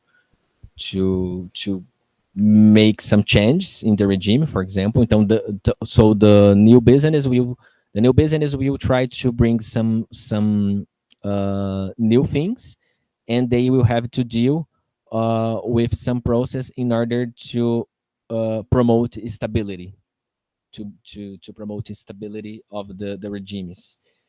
So what we have found is they can deal with that. They have alternatives because they can mobilize stakeholders and resources and all the things they need in order to promote stability. But of course, that will depend on the conditions they have, because sometimes if it's very limited, they will not be able to do it successfully. but they have the potential. So I think that is the main idea. They can be an intermediary between the niche and the regime, because they are able to do that. They are able to mobilize all of this, but how they will do it depends on the conditions. And if they don't have this, it will be an issue, because they will lose relevance. They will not be so recognized, and they will not be so they won't be able to scale up, and all the things that we know about this kind of business, or even fail, or being very isolated.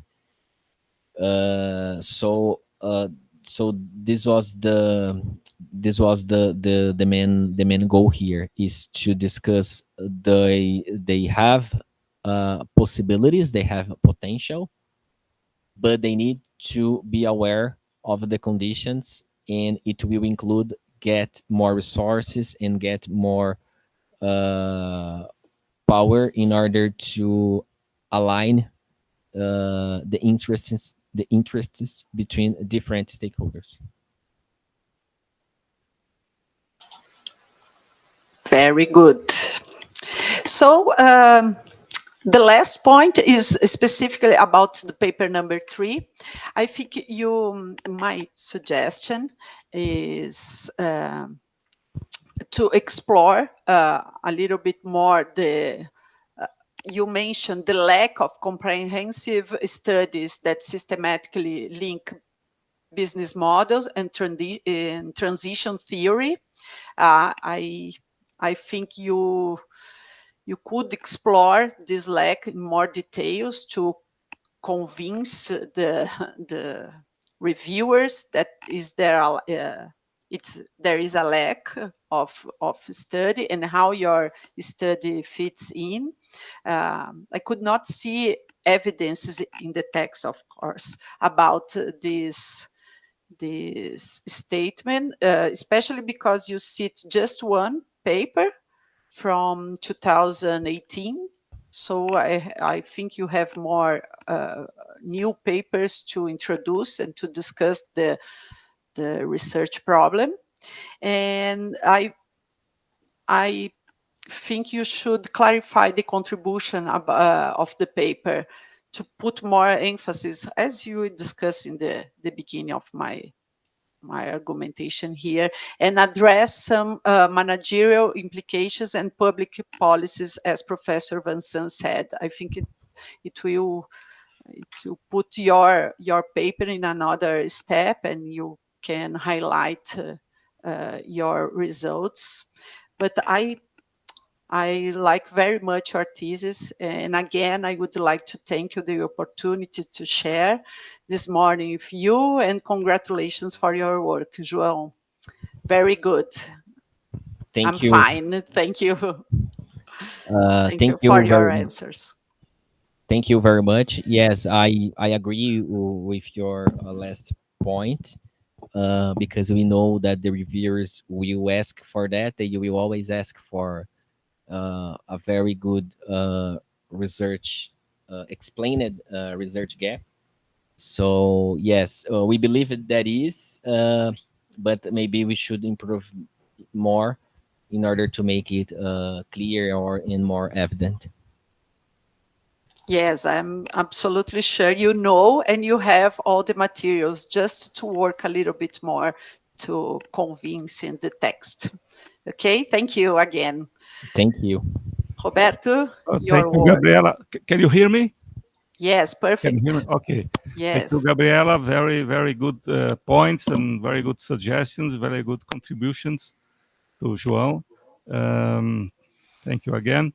I'd like to propose to make a very short break, not more than 10 minutes. Do you agree?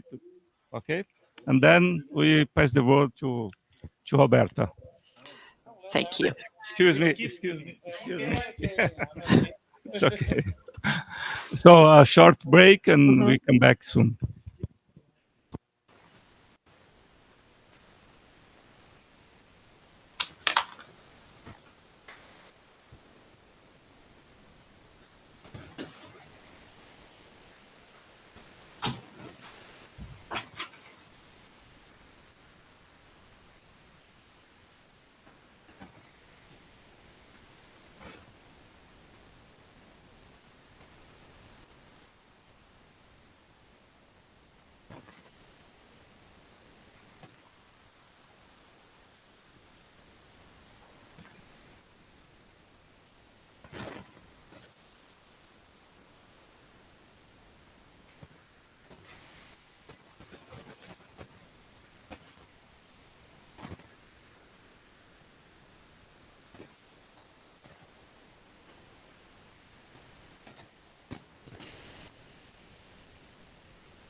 Can you hear me?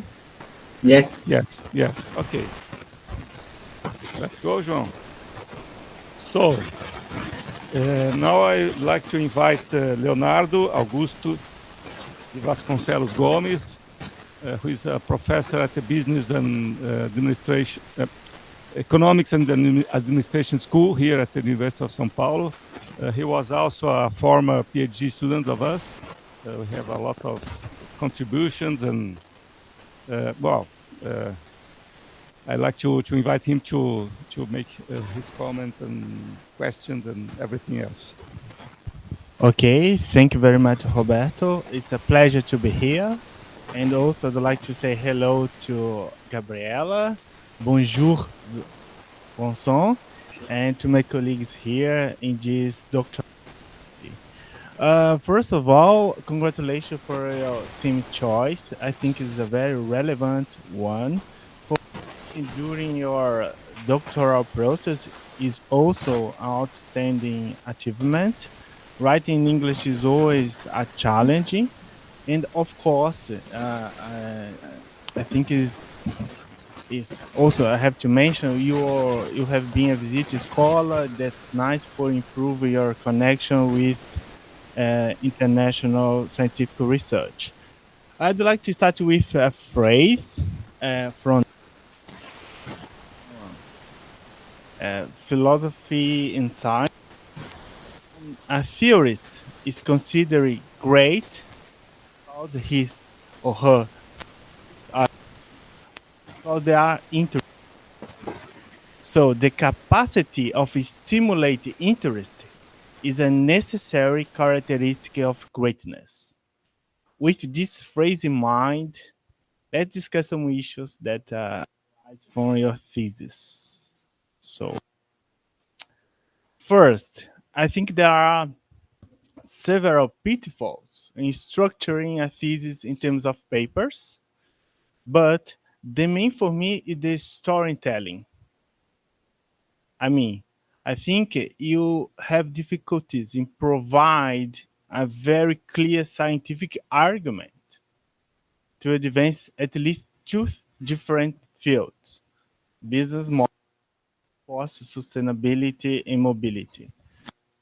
For instance, during your presentation, you emphasized present the behind the scenes. For instance, how you develop your papers, the review process, and so what. I consider that is okay, but the focus for me should be primarily on convincing people about your arguments. In this vein, I'd like to ask you, what is your main scientific argument? Put in other words, what's your theory that comes from your work?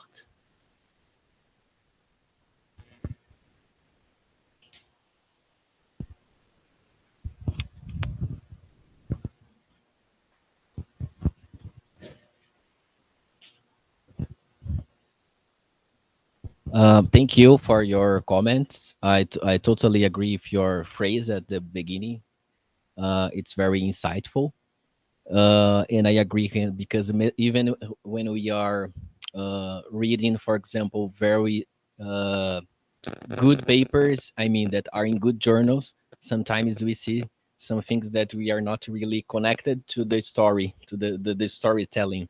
So I agree that the quality doesn't have to do with the where you publish it or what you did or what you are saying you did, but more than that, the story you were trying to tell. So I totally agree with that.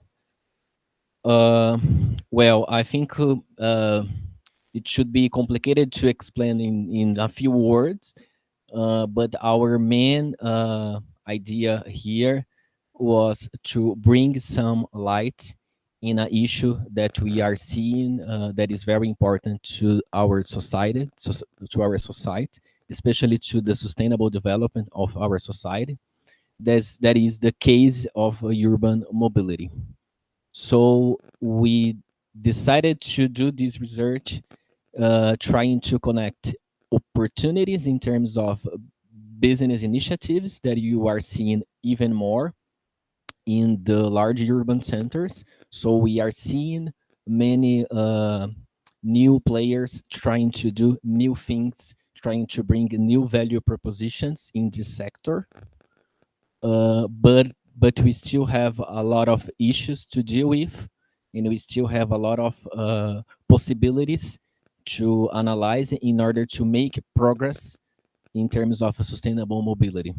So what you are trying to discuss is sustainable mobility could be achieved by many ways, and all of them should be integrated in some extent in order to give us relevance.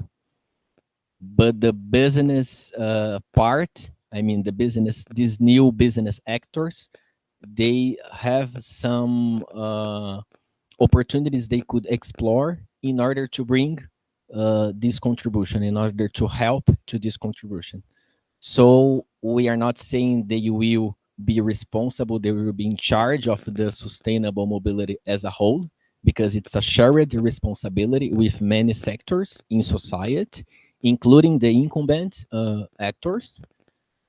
But we are saying that they have some potential.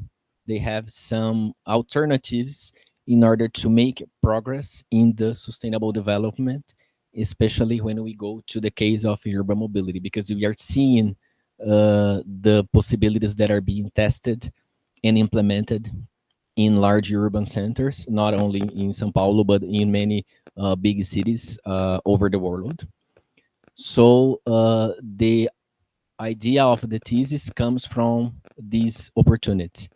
How they could promote this sustainable, how they could help, they could promote these sustainable mobility goals if we consider that we have barriers to deal with, we have some transition aspects because we are applying the lens of transitions. We could have applied another lens of analysis, but in this case, we decided to use that.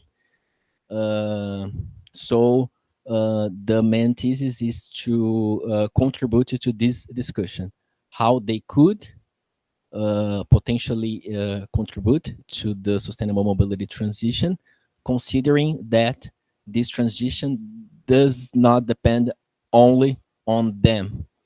It's a shared responsibility, but we would like to focus on their specific role.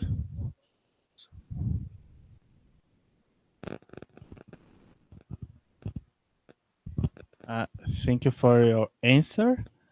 But in the end of your, you begin replying in the question, because for me, clear in your work, in your presentation, the theory are developing. That you are trying developing. A theory is not the objective, neither the phenomenon.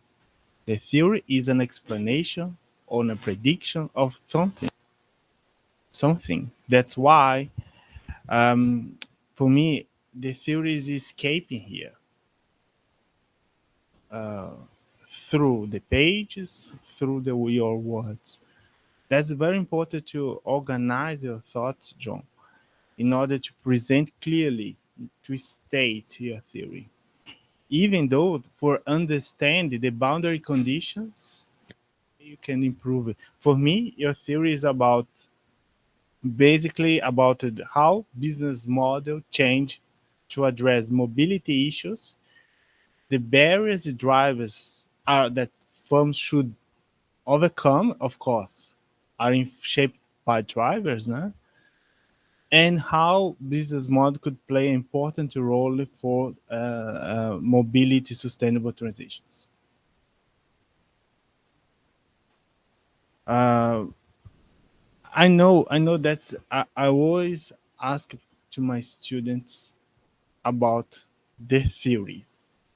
If you are a good qualitative researcher, you are proposing a theory. Of course, not mention you are developing a dynamic capability theory and so on, but least you are developing an explanation. And that should be stated clearly in a very crystal clear way. So, I read your articles. I think they are good. There are some issues I will discuss later on. But, I know that difficult and you develop a thesis based on papers. You develop a kind of template and you replicate it. And at the end of the day, you are the same in different versions. For instance, develop this kind of analysis template. You always began, with value proposition, value capture, and so on. You add an. I'm not against it, okay, but the problem, I think, in terms of your training as a PhD student. So that's why I discuss in a bit about your case methodology. In my point of view, is not really a case. But I'll bring this issue later. So, could you clarify why did you adopt the business model perspective? Because there are other perspectives for business model: adaptation, transformation. Why have you chosen this perspective?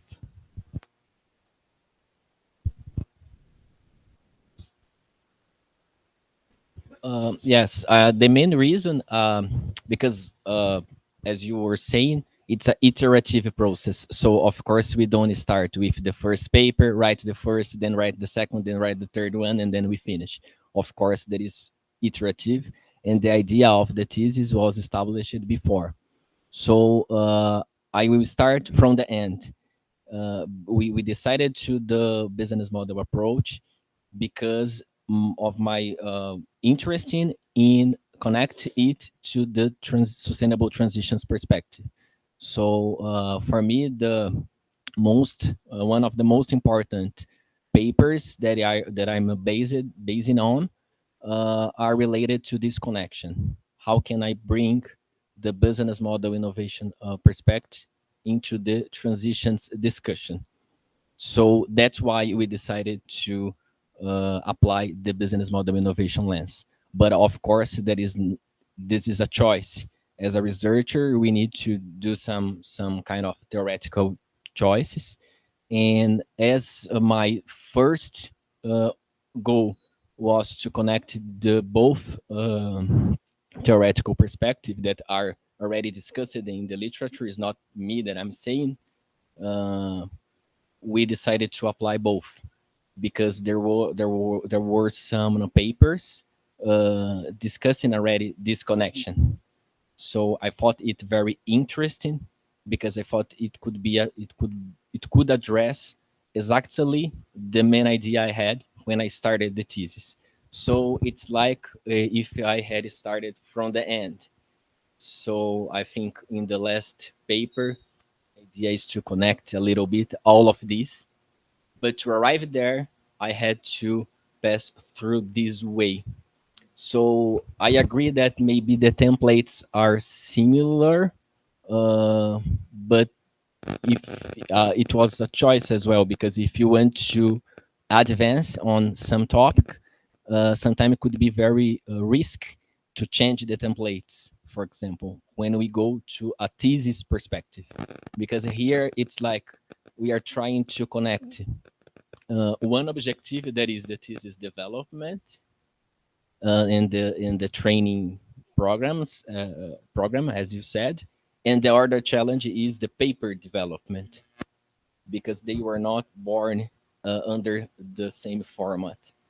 So that's why we choose this lens, because it should be easier to explain and to convince our reviewers and our readers that as a papers they could be, but also as a thesis, because when we advance on the discussion applying the same templates, we are adding some new information on this template. So that was the idea.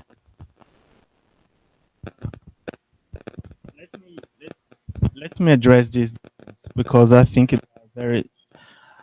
I'm not concerned on business model. I'm concerned on innovation, adaptation, or transformation.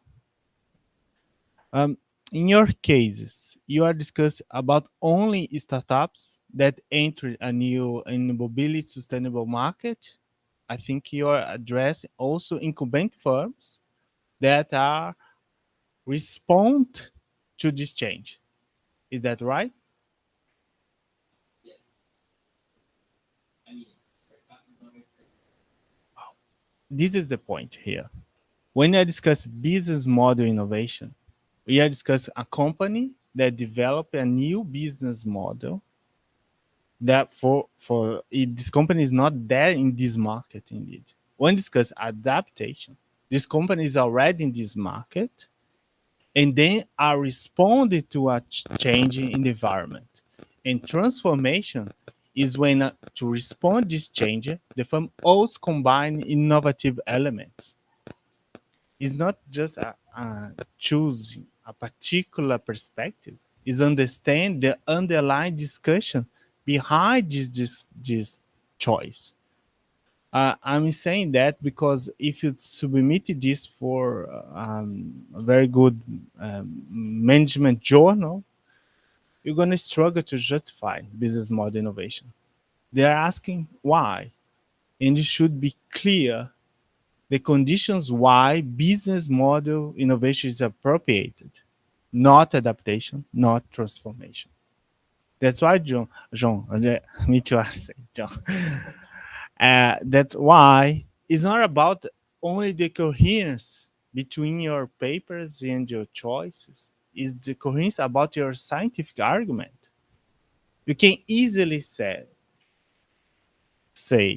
or I started with this business model innovation, but when we went to empirical field, you perceived incumbent firms responded to mobility changes in the institutional environment, in the market, and so on. That's why we decide to move from innovation, business model innovation, to business model adaptation or transformation. This is the main underlying argument here. I know the paper is already published. It's okay, congratulations. But for discussing the thesis, I think these differences are very important because the end of we are discussing about very different problems. And for me, the main issue related to our third paper is you are not discussing business innovation at the end of the day. You are discussing a kind of combination between adaptation, because I discuss about firms that are already in the market, in the social tech regime, respond to mobility issues.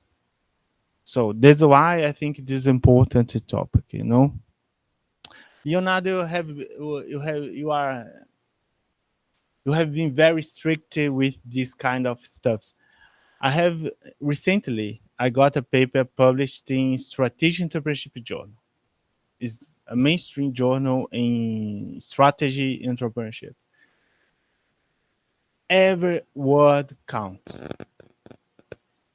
You know, you have to justify, understand the underlying choice, because if you put innovation in your paper, the reviewers, the reader, gonna expect the same algorithm for justifying innovation.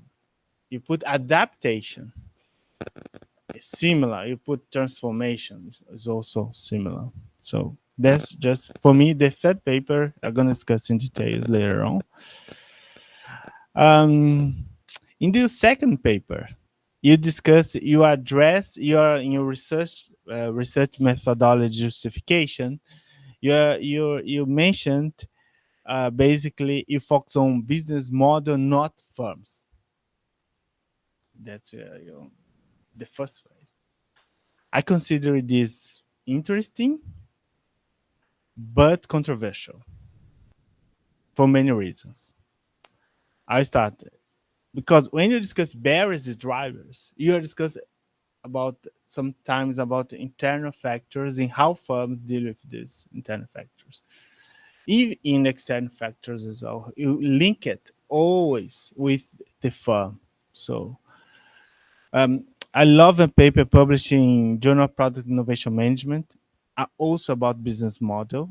Is the focus, the unit is not the, is the collaboration between two firms to develop a business model. This paper is about business model innovation, okay? And but the agent is the firm. You know, for a qualitative research, I know it's possible to develop a research about an artifact, but it's using Eisenhower approach, as you mentioned. You are discussing about an individual, a firm, organization doing something because you discuss about the process. I know paper is already accepted, okay, but if I'm the reviewer, I'm gonna question this, you know, because it is this methodological approach related to qualitative research using cases. You always consider there is a firm, there is an individual, there is an agent acting. You know. I consider that, you know, your question could be what are the barriers the struggle the firms face, yeah, etc. But it's important to put the agent in your research questions. But this is very controversial. People will disagree with me sometimes, okay, but I think to publish in a mainstream journal, you have to consider this in mind. So one interview per case is difficult to justify an Eisenhower approach per case. One interview per case is difficult that using indeed an Eisenhower approach for case study. Because for Eisenhower case, you have to collect millions of data, tons of data. You know, with one interview, you have to at least collect 200 documents per case to justify have a case in mind. You know, I know the paper is also accepted, but you need to consider it. For instance, pick the Eisenhower papers in Strategic Management Journal, in Strategic Entrepreneurship Journal, Organization Science. Take a look at the number of pages, files, documents, interviews, because you have to prove you collect a month of data to justify that you're using qualitative research and develop an emergent theory. I consider it 11 interviews, 10 interviews without great transparency about the secondary data, difficult to justify as a case study using Eisenhower. So I'm not mentioned you are not, for me, you are a doctor, have already accomplished the requirements to be, to get your PhD degree, but 10 or 11 interviews. You have at least to demonstrate you collect a lot of secondary data. When I went to see precisely your secondary data, I was so surprised because they are limited. So, Leonardo, it's necessary to collect. I published a paper in Technovation with 30 interviews. Recently, I'm involved in a round of in a research policy with 20 interviews, but the authors complement with 1,000 secondary documents. You know, that's why I think you have not collect contextual aspects related to the cities, etc. Because you rely mainly on what the people mention to you, talk to you. It's not wrong. But if you decide to go in that direction, you have to collect a number of interviews. So also, I think um, for current standards, your data analysis is not well explained in the two last papers. I think you, as you are coding, please explain your code in detail. I would like to recommend you use a code scheme to explain in terms of could be even Eisenhower. You have to explain how you move from multiple tables into the category. I think I missed a lot of details. How do you develop your categories, summarize your theoretical arguments. So I already addressed this. So when after reading your second paper, I thought you never go in detail inside the companies to analyze how they develop a business model. Because I was wondering how in one a single interview it's possible to collect external, internal factors, processors, drivers, and so on. So that's why I think the results are okay. But if you collect more data, probably gonna be more insightful. Just for clarity, what do you mean by intermediary in the last paper?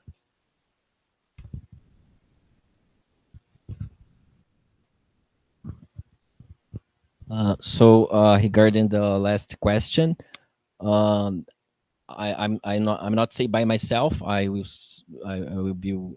refer to the authors that defended this idea. This idea was not proposed by me, but they argue that this idea of experimentation and iteration of a business model could bring more conditions, and a higher level of structuring than a niche could perform, than a traditional view of the strategic niche management, again under the lens of sustainability transitions, specifically the multi-level perspective. So these authors defend that because the business model idea have this experimental characteristic, because you don't need to wait a maturation of a very hard technology in order to propose something to the market, in order to deliver some new value proposition, they could act as an intermediary because uh, they have more conditions to deal with the regime characteristics and the regime challenges. So this was an idea proposed by some authors, and I got from these authors in order to defend my argument, because these guys, they didn't perform like very empirical research.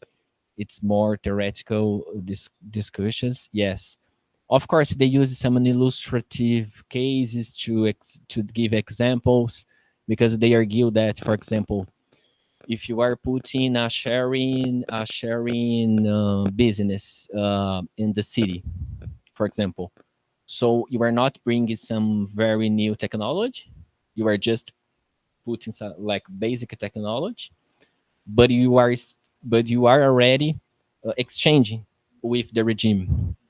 And it's different if you go to a niche, because the niche will be uh, under this lens of analysis, will be tested, probably will be related to a new product development or a hard technology. And they defend that it's not the only source of innovation, and it's not the only source of transformation of regimes.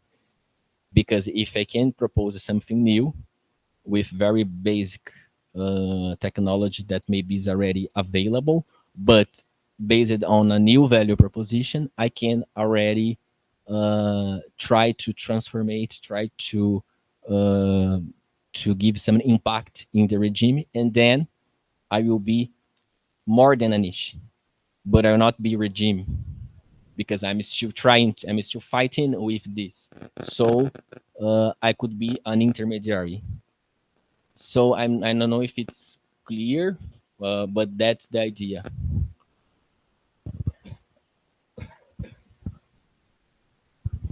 Don't worry, nothing is clear in this word.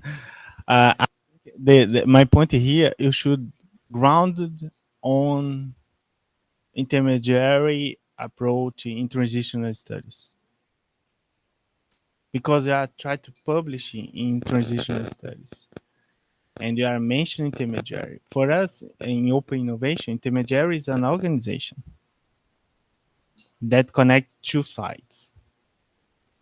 Intermediary in transitional studies also might be an organization, etc. You are using this concept. Of course, someone mentioned these authors are great, but you should develop more. Why business model intermediary, considering the tradition, is the point. Intermediary has a tradition in this field. When you decide to use it, even you are mentioned other studies, you have to couple this notion of intermediary that you are trying to use with the current tradition. So in your third paper, you just mentioned, okay, you have, in terms of the way you develop your, there is a common problem in your two last paper. There is data selection. You never justify clearly why you select such cases, etc.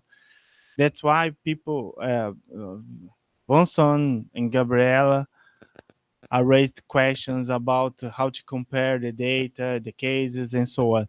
I think you should justify clearly why these cases, why the contexts, why you control the difference between the institutions, environments, and so on, so on, so on. Your case selection justifications remains undeveloped in the two papers, but the third papers, with my experience in publishing that journal you are trying to publish, data selection is really important. Finally, moving to the finds, third paper, for me, is not well grounded on empirical data. Sometimes it's like your opinion. To be honest, for me, like your opinion, you should provide me not provide only, but to prove your theorization comes from your empirical analysis.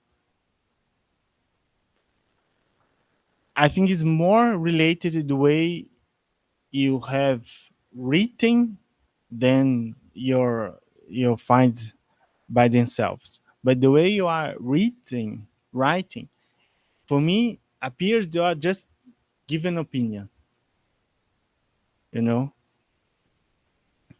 For instance, I know you mentioned more here than during your your presentation, your answers don't come only of course, we know that, but this is not the key point in this discussion. Niches are more related to breakthrough technologies.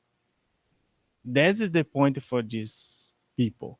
They are very breakthrough technologies that require a protected space, and then, but there are innovation in the regime. Of course there are. Of course, I have a question for clarification for you. Who participate? Who are the members of the niche? Only startups or incumbent firms could be also members of the niches?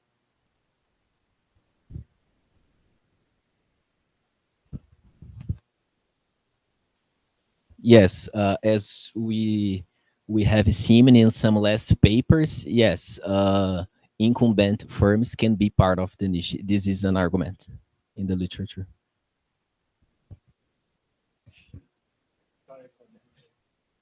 It was not my intent. Sorry for because we're exchanging microphones. It's like a stand-up comedy. So that's why your argument should be improved, enhanced. Of course, incumbent firms could also, develop a business model innovation related to sustainable mobilities. But for me, they are belong to the niches. Because this business model are not well spread and accepted in society.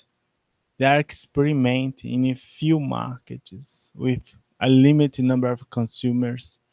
You are not mentioned dominant solutions that replaced the majority of solution in the market. So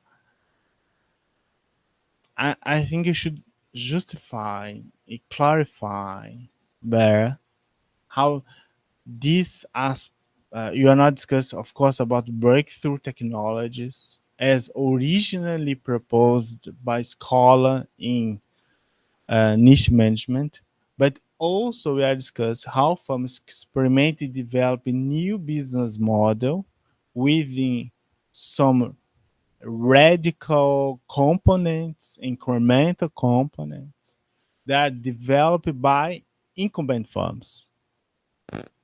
So this more nuanced, less binary way to think about this aspect. The first thought I had when I was reading your third paper was, why? That's interesting, but incumbent firms could also participate in niches. So that's not the point. The point is how incumbent firm leads with the paradoxal tensions of being part of a regime, and so on, so on. And of course, for me, business car sharing is not a dominate solution. Bike sharing is not a dominate solution. That's why you are discuss some kinds of regimes. But this kind of business model are improving at least the original understand that was more related to breakthrough technologies. We are discuss more. Also, there is a recent call in this journal, Environmental Innovation Societal Transition, discussing transitioning studies in market information, market creation. Is the part of the papers are not about technologies, about business model and so on. And then about your proposal, I missed. I fully agree with Vincent about your theory. No, because I was expecting at least a more compelling, comprehensive theory development and so on, and just finish with the paper. So it's a little bit disappointing. And your proposition, so your first proposition for me is more your underlying argument for justify your work. Is also difficult to follow. So it's important. I think you should improve a little bit more your propositions. But considering the whole thesis, I think you are developing a very good work. Of course, my points here are more for give you inspiration to go further in your career. I think you are starting a very brilliant career. So thank you very much for the opportunity to be here. Thank you, Leonardo. João, you want to add something?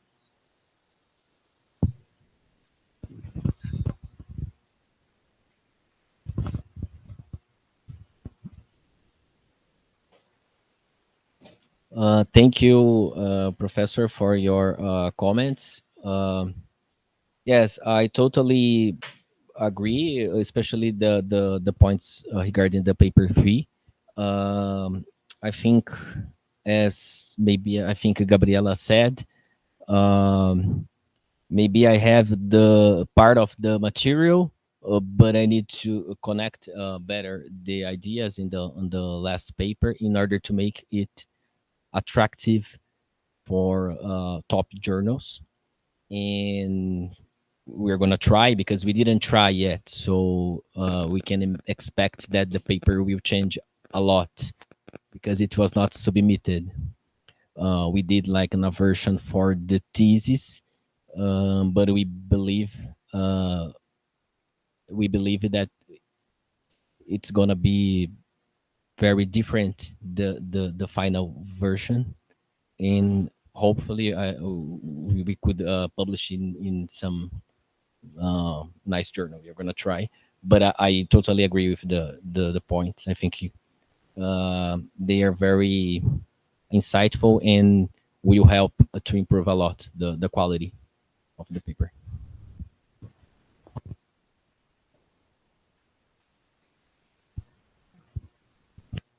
Thank you, Leonardo. I appreciate very much your thoughts, your suggestion. And of course, they are also will be taken into account in João's revision and with our help. And well, thank you very much. And now, Roberta de Souza Peão.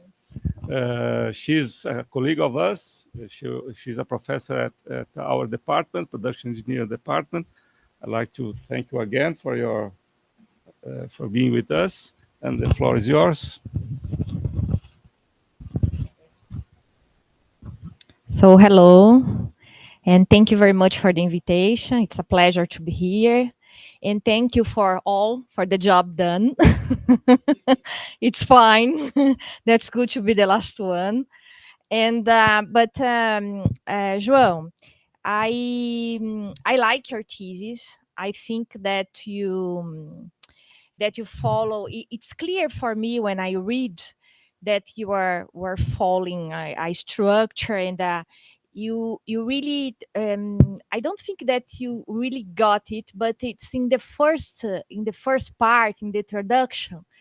I believe that it's quite challenged to do this kind of thesis, because you need to link everything, and it's hard. I know that it's complicated, but I think that you try hard. But my comment is going to make some improvement, and to give you some ideas for you and Roberto and Adriana to explore more the third paper. Yes, so that's the main idea. And I miss in your thesis in many parts. I would say that I can show you after the my comments.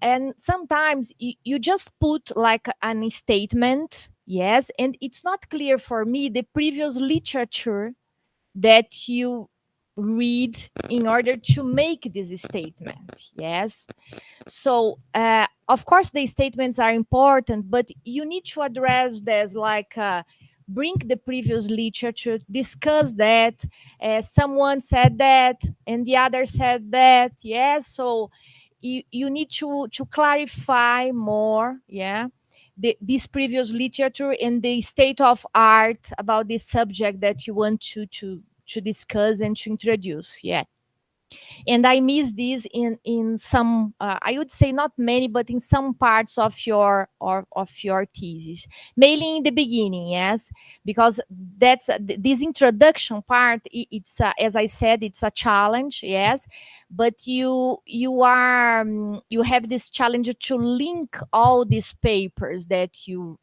have written. Yes, so. And that's important to bring all the topics and to show clearly the link and the research gaps. And I think that's why you put so many research gaps in the thesis and in the presentation. Because I don't think that it's necessary to show so many research gaps. Yes, if you just put one or two and to explain clearly what are the previous studies about that, that's enough from my perspective, yeah, from my view.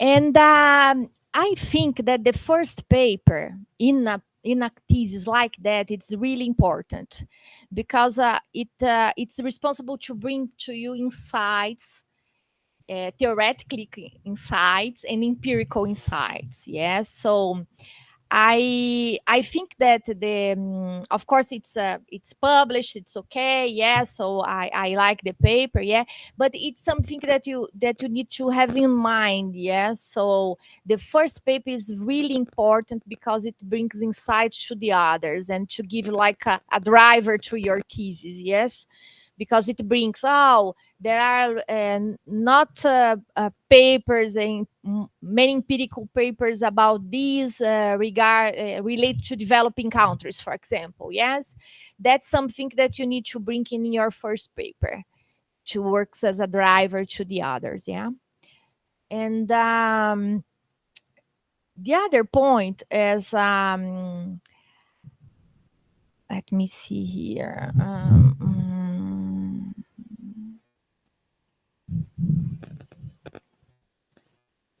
As you were talking about business models, yes, and I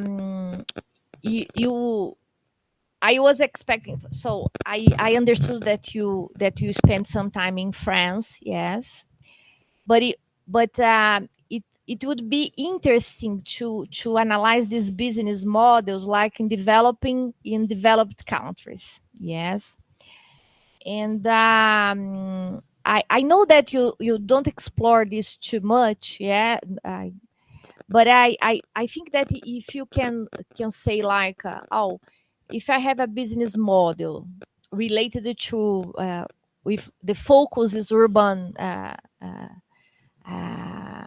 urban mobility, yes, and we have developing and developed countries, yes.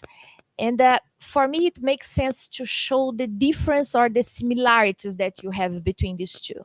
Yes, because in your introduction, you said something about developing countries. Yes, if you want to focus on that to bring insights about developing countries, it would be interesting to compare. Yes, I know that you have probably more information about China and Brazil, yes, from large cities, yes. Yeah. But even like that, you can consider all these limitations, the restrictions, but also bring some insights about developing and something that you collect in France, yes, maybe talk with Vincent, yes, and to bring these differences or similarities, yes. It's just one idea about maybe another paper or the last one, yeah. The other point is more related to your third paper, yes. I missed the discussion about intermediaries in sustainable transitions, yes, and I think that this is some subject that it's important for you and Roberto and Adriana. It needs to be addressed in the third paper, yeah. How sustainable transitions is dealing with intermediaries, yes, because you need to show to detail your point, yes, why business model is important in this situation, yeah. And I was thinking about this. You brought the three dimensions, the value dimensions, when you wrote about a business model, yes. And the other topic is related to the regime, yes, in the sustainable transitions. And I think that it's very interesting because you bought articulations of visions and expectations, yes, learning process and building of social networks, yes. Since that you are interested in developing countries, yes, maybe you can get some dimensions from local people, yes, like local resources, yes, something that you have in in developing countries and don't have in developed countries. Yes. So, and the learning process probably is different. Yes. I don't know if it's a good idea. You need to discuss with Roberto and Adriana, yeah. But there is this natural resource constraints approach, yes, which brings this whole idea about the local resources, yes, and how they can make how can I say this, and how can affect, yeah, the business model and this process of business model and how they contribute to business to sustainable transitions. Yes, maybe if you if you emphasize more these local learning, these local resources, yes, um, even like incumbent companies, yes, and the startup companies, yes, and how they can make to get some insights from local resources in order to promote sustainable transitions. Yes, that's what I thought. And regarding this incumbent companies, yes, I had the same doubts that Leo brought here about these startups and who is the driver, yes, of this all this change, yeah. And you said that in the second paper there are you can have different drivers, yes, like regulation, for example, yeah. But the regulation, it's something different if you compare São Paulo with China or Beijing. I think that you did your research, yes. But I was thinking about how these companies, how these organizational arrangements, for example, yeah, they are more like promoting sustainable transitions in considering this context of urban mobility. Yes, it might be interesting also in the third paper if you can. I'm not sure if the third paper or the next one, yeah, João. But it's something that it came from when I was reading your paper. I thought about that, yeah. And there are some paragraphs also, and for example, in the page 14, and you said why it's clear how some innovative business models offer tal. At the end, you put like many of these initiatives remain isolated or even fail as business. Isolated, you mean like that's the only one? It's not. It's like the only one. Is that right?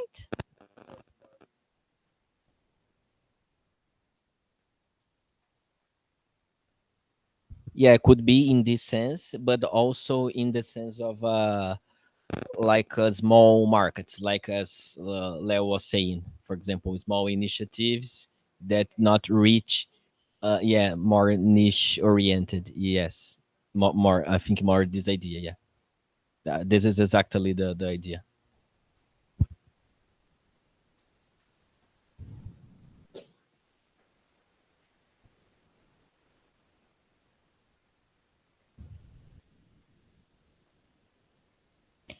And let me see if I have any more comment to make. The local resources.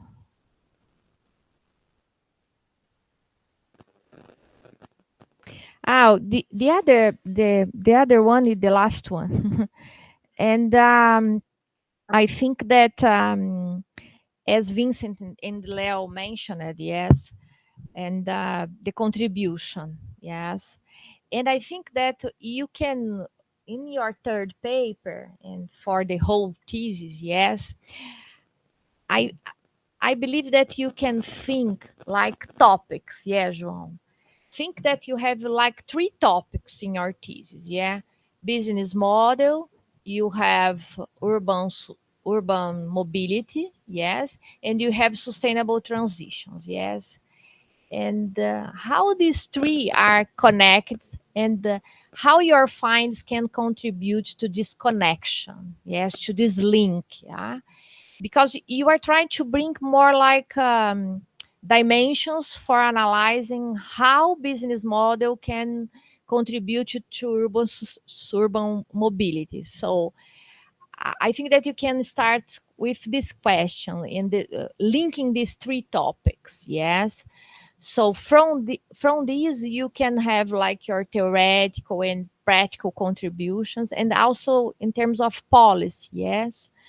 So in this sense, I think that in terms of policy, if you go to this way to relate the intermediaries from to these different levels of regime, yes, maybe you can have like policy implications in different levels, yes, like the one more, I would say, national one, yes, more like state one, municipality. I know that this level, these analysis levels are not the ones that you have in the theory, yes, but you can bring this and try to compare with the ones that you have, for example, in China, yes.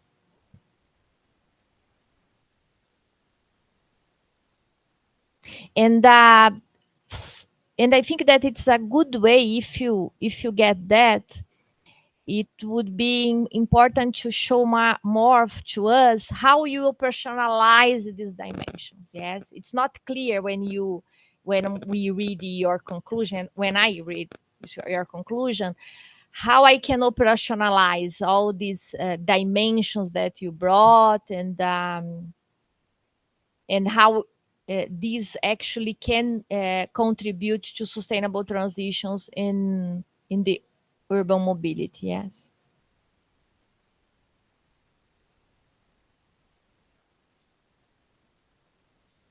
So thank you very much.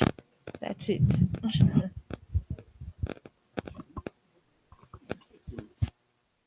Would like to please. It's not necessary. No, yeah, no, yes, of course. I took some notes, and we will discuss later, of course. But yes, I agree, especially regarding the third paper, this idea of discussing better the intermediary in sustainable transition, because maybe it's a topic in the background, the literature background, that we should include in order to make it more evident the argument that we are trying to develop, like this contrast between intermediaries theory and these new studies discussing how business model could be an intermediary, because I'm just starting from the point they could be, but maybe it's missing this the link behind. Yeah, yeah. And all the other points, of course, I agree, they are very insightful, and we are going to discuss in order to improve the material. So thank you very much, Gabriel, Roberta. We have a lot to do to take into account every comment, everything, but it was very, very, it's very visible that all of you make a very good reading of all the papers, and we can see it, we can feel it, taking observing what the comments you make, and all the suggestions that you gave to João and for me and Adriana as well. So we are about to finish this session, but I would like to say some words. But before me, I like to introduce Adriana, because I think she wants to say something as well. Well, first of all, I thank you very much, you all, Vincent, Leonardo, Gabriela, and Roberta for your really thoughtful and high-level comments on João's work. And also, thank you for Roberto for inviting me to be co-supervisor of João.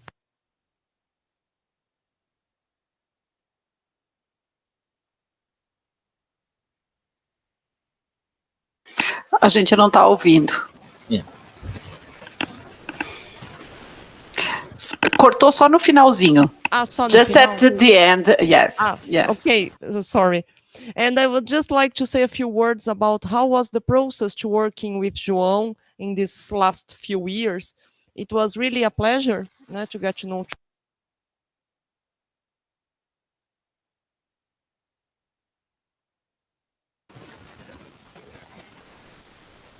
No. No.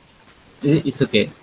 Now it's okay. Weak, probably. Perhaps if I would stay closer to the desk, perhaps I mean.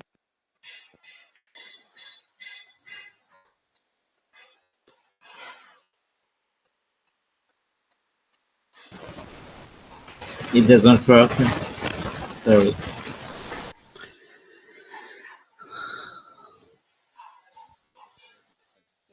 Wait, hello?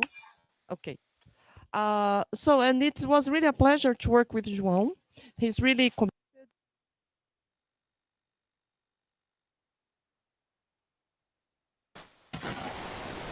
It doesn't work anymore, Adriana. Sorry. The battery is weak, probably.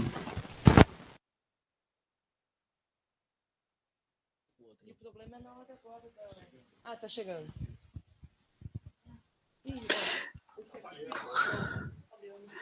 Fica intermitente, Adriana. Uma hora a gente ouve, outra hora não. Oi, tá ligado agora, alô? Agora sim. Tá. Agora sim. Thank you. We just received our new mic. So just to summarize, while we have functioning mics, yes, we were together. We received a grant from the Fudan University, and it was a very excellent opportunity to go there, to make the case studies, to learn more about another context. And also, we received a grant from Confecube. João had the opportunity to be there at Bordeaux. We were there also. So this exchange with Bordeaux, it's really important. And a very interesting aspect about this thesis that the last paper is really an ongoing process. We are in the final phases of rewriting it, revising, reviewing before the submission to Environmental Innovation Societal Transitions Journal. That is our aim to submit it. And I would like to thank the contributions from Leonardo and Roberto specifically in this paper. And it's interesting to mention that I'm working with Roberto with another paper from another project that we work together, and we are specifically targeting intermediaries in sustainable transitions. So it's a way to contribute with this paper as well. And we were discussing a lot. Of course, we know that intermediaries are normally actors, really, individuals or organizations that act as intermediaries. But the problem, I think, that remains one of the main questions is how this process of intermediation occurs. In all the literature in sustainable transitions, they discuss a lot about the what are the intermediaries, the role of intermediaries, but exactly how the process occurs, it remains unexplored. Yes, and perhaps this is how the business model innovation process could be one process in this connection of different actors and organizations towards transitions. And I think this is, we are exploring this vein, and I think that João work would explore this. And it's very interesting to see the different papers dialoguing together. And we were discussing this paper in this last week that Vincent was here. From Confecube. And in last October, I was there at Bordeaux as well, when we had a workshop together with João and Roberto through Skype, and we discussed this paper as well. So I would like to thank you once again and congratulate João at this point, because just to finish this thesis was really and of course it's I think it's worthy to mention that we had the pandemic during this period, that we had a lot of problems in conducting research, case studies, and so on. And João really was successful navigating through it. Thank you very much. Yes. Well, only a few words to finish this session, this part of the session. I like to add only some more personal words about João, because I can say that João is a very special student, PhD student. It's very rare to find someone like him. He's a very hardworking student, hardworking person. It's very clear that he likes to study. He likes this field. He likes this kind of work, the academic environment, and he was really a very special partner. Not only my student, but also a partner in different activities. For example, he acted as a monitor. He supported me in an undergraduate discipline here. It was a very good help that he gave me. We published together with Adriana and our group, Juliano. There, it's also he also belonged to our group. We published different papers. I think most of them related to this issue.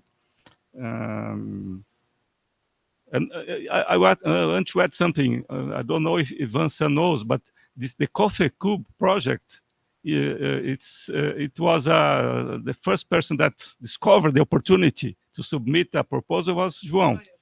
You know, there is something that we can. I think that we could try. João was the guy that. I remember the story because we changed by email with João about the project. I understand it was a key man in this process. Yes, I remember. We have to thank him for that. All these results that came from this project. He also made this sandwich program, as Adriana told. Over in some final words, he's a very kind, careful, and I like very much to work with him. And I wish him a very successful career after finishing this phase. And again, I'd like to thank you all, Vansa, Gabriela, Roberto, and Leonardo and Adriana, of course, that supported me as a in the orientation process in the whole period. So that's all for the moment. Now we have to make the evaluation process to discuss a grade to give to João, and I ask the audience to give us some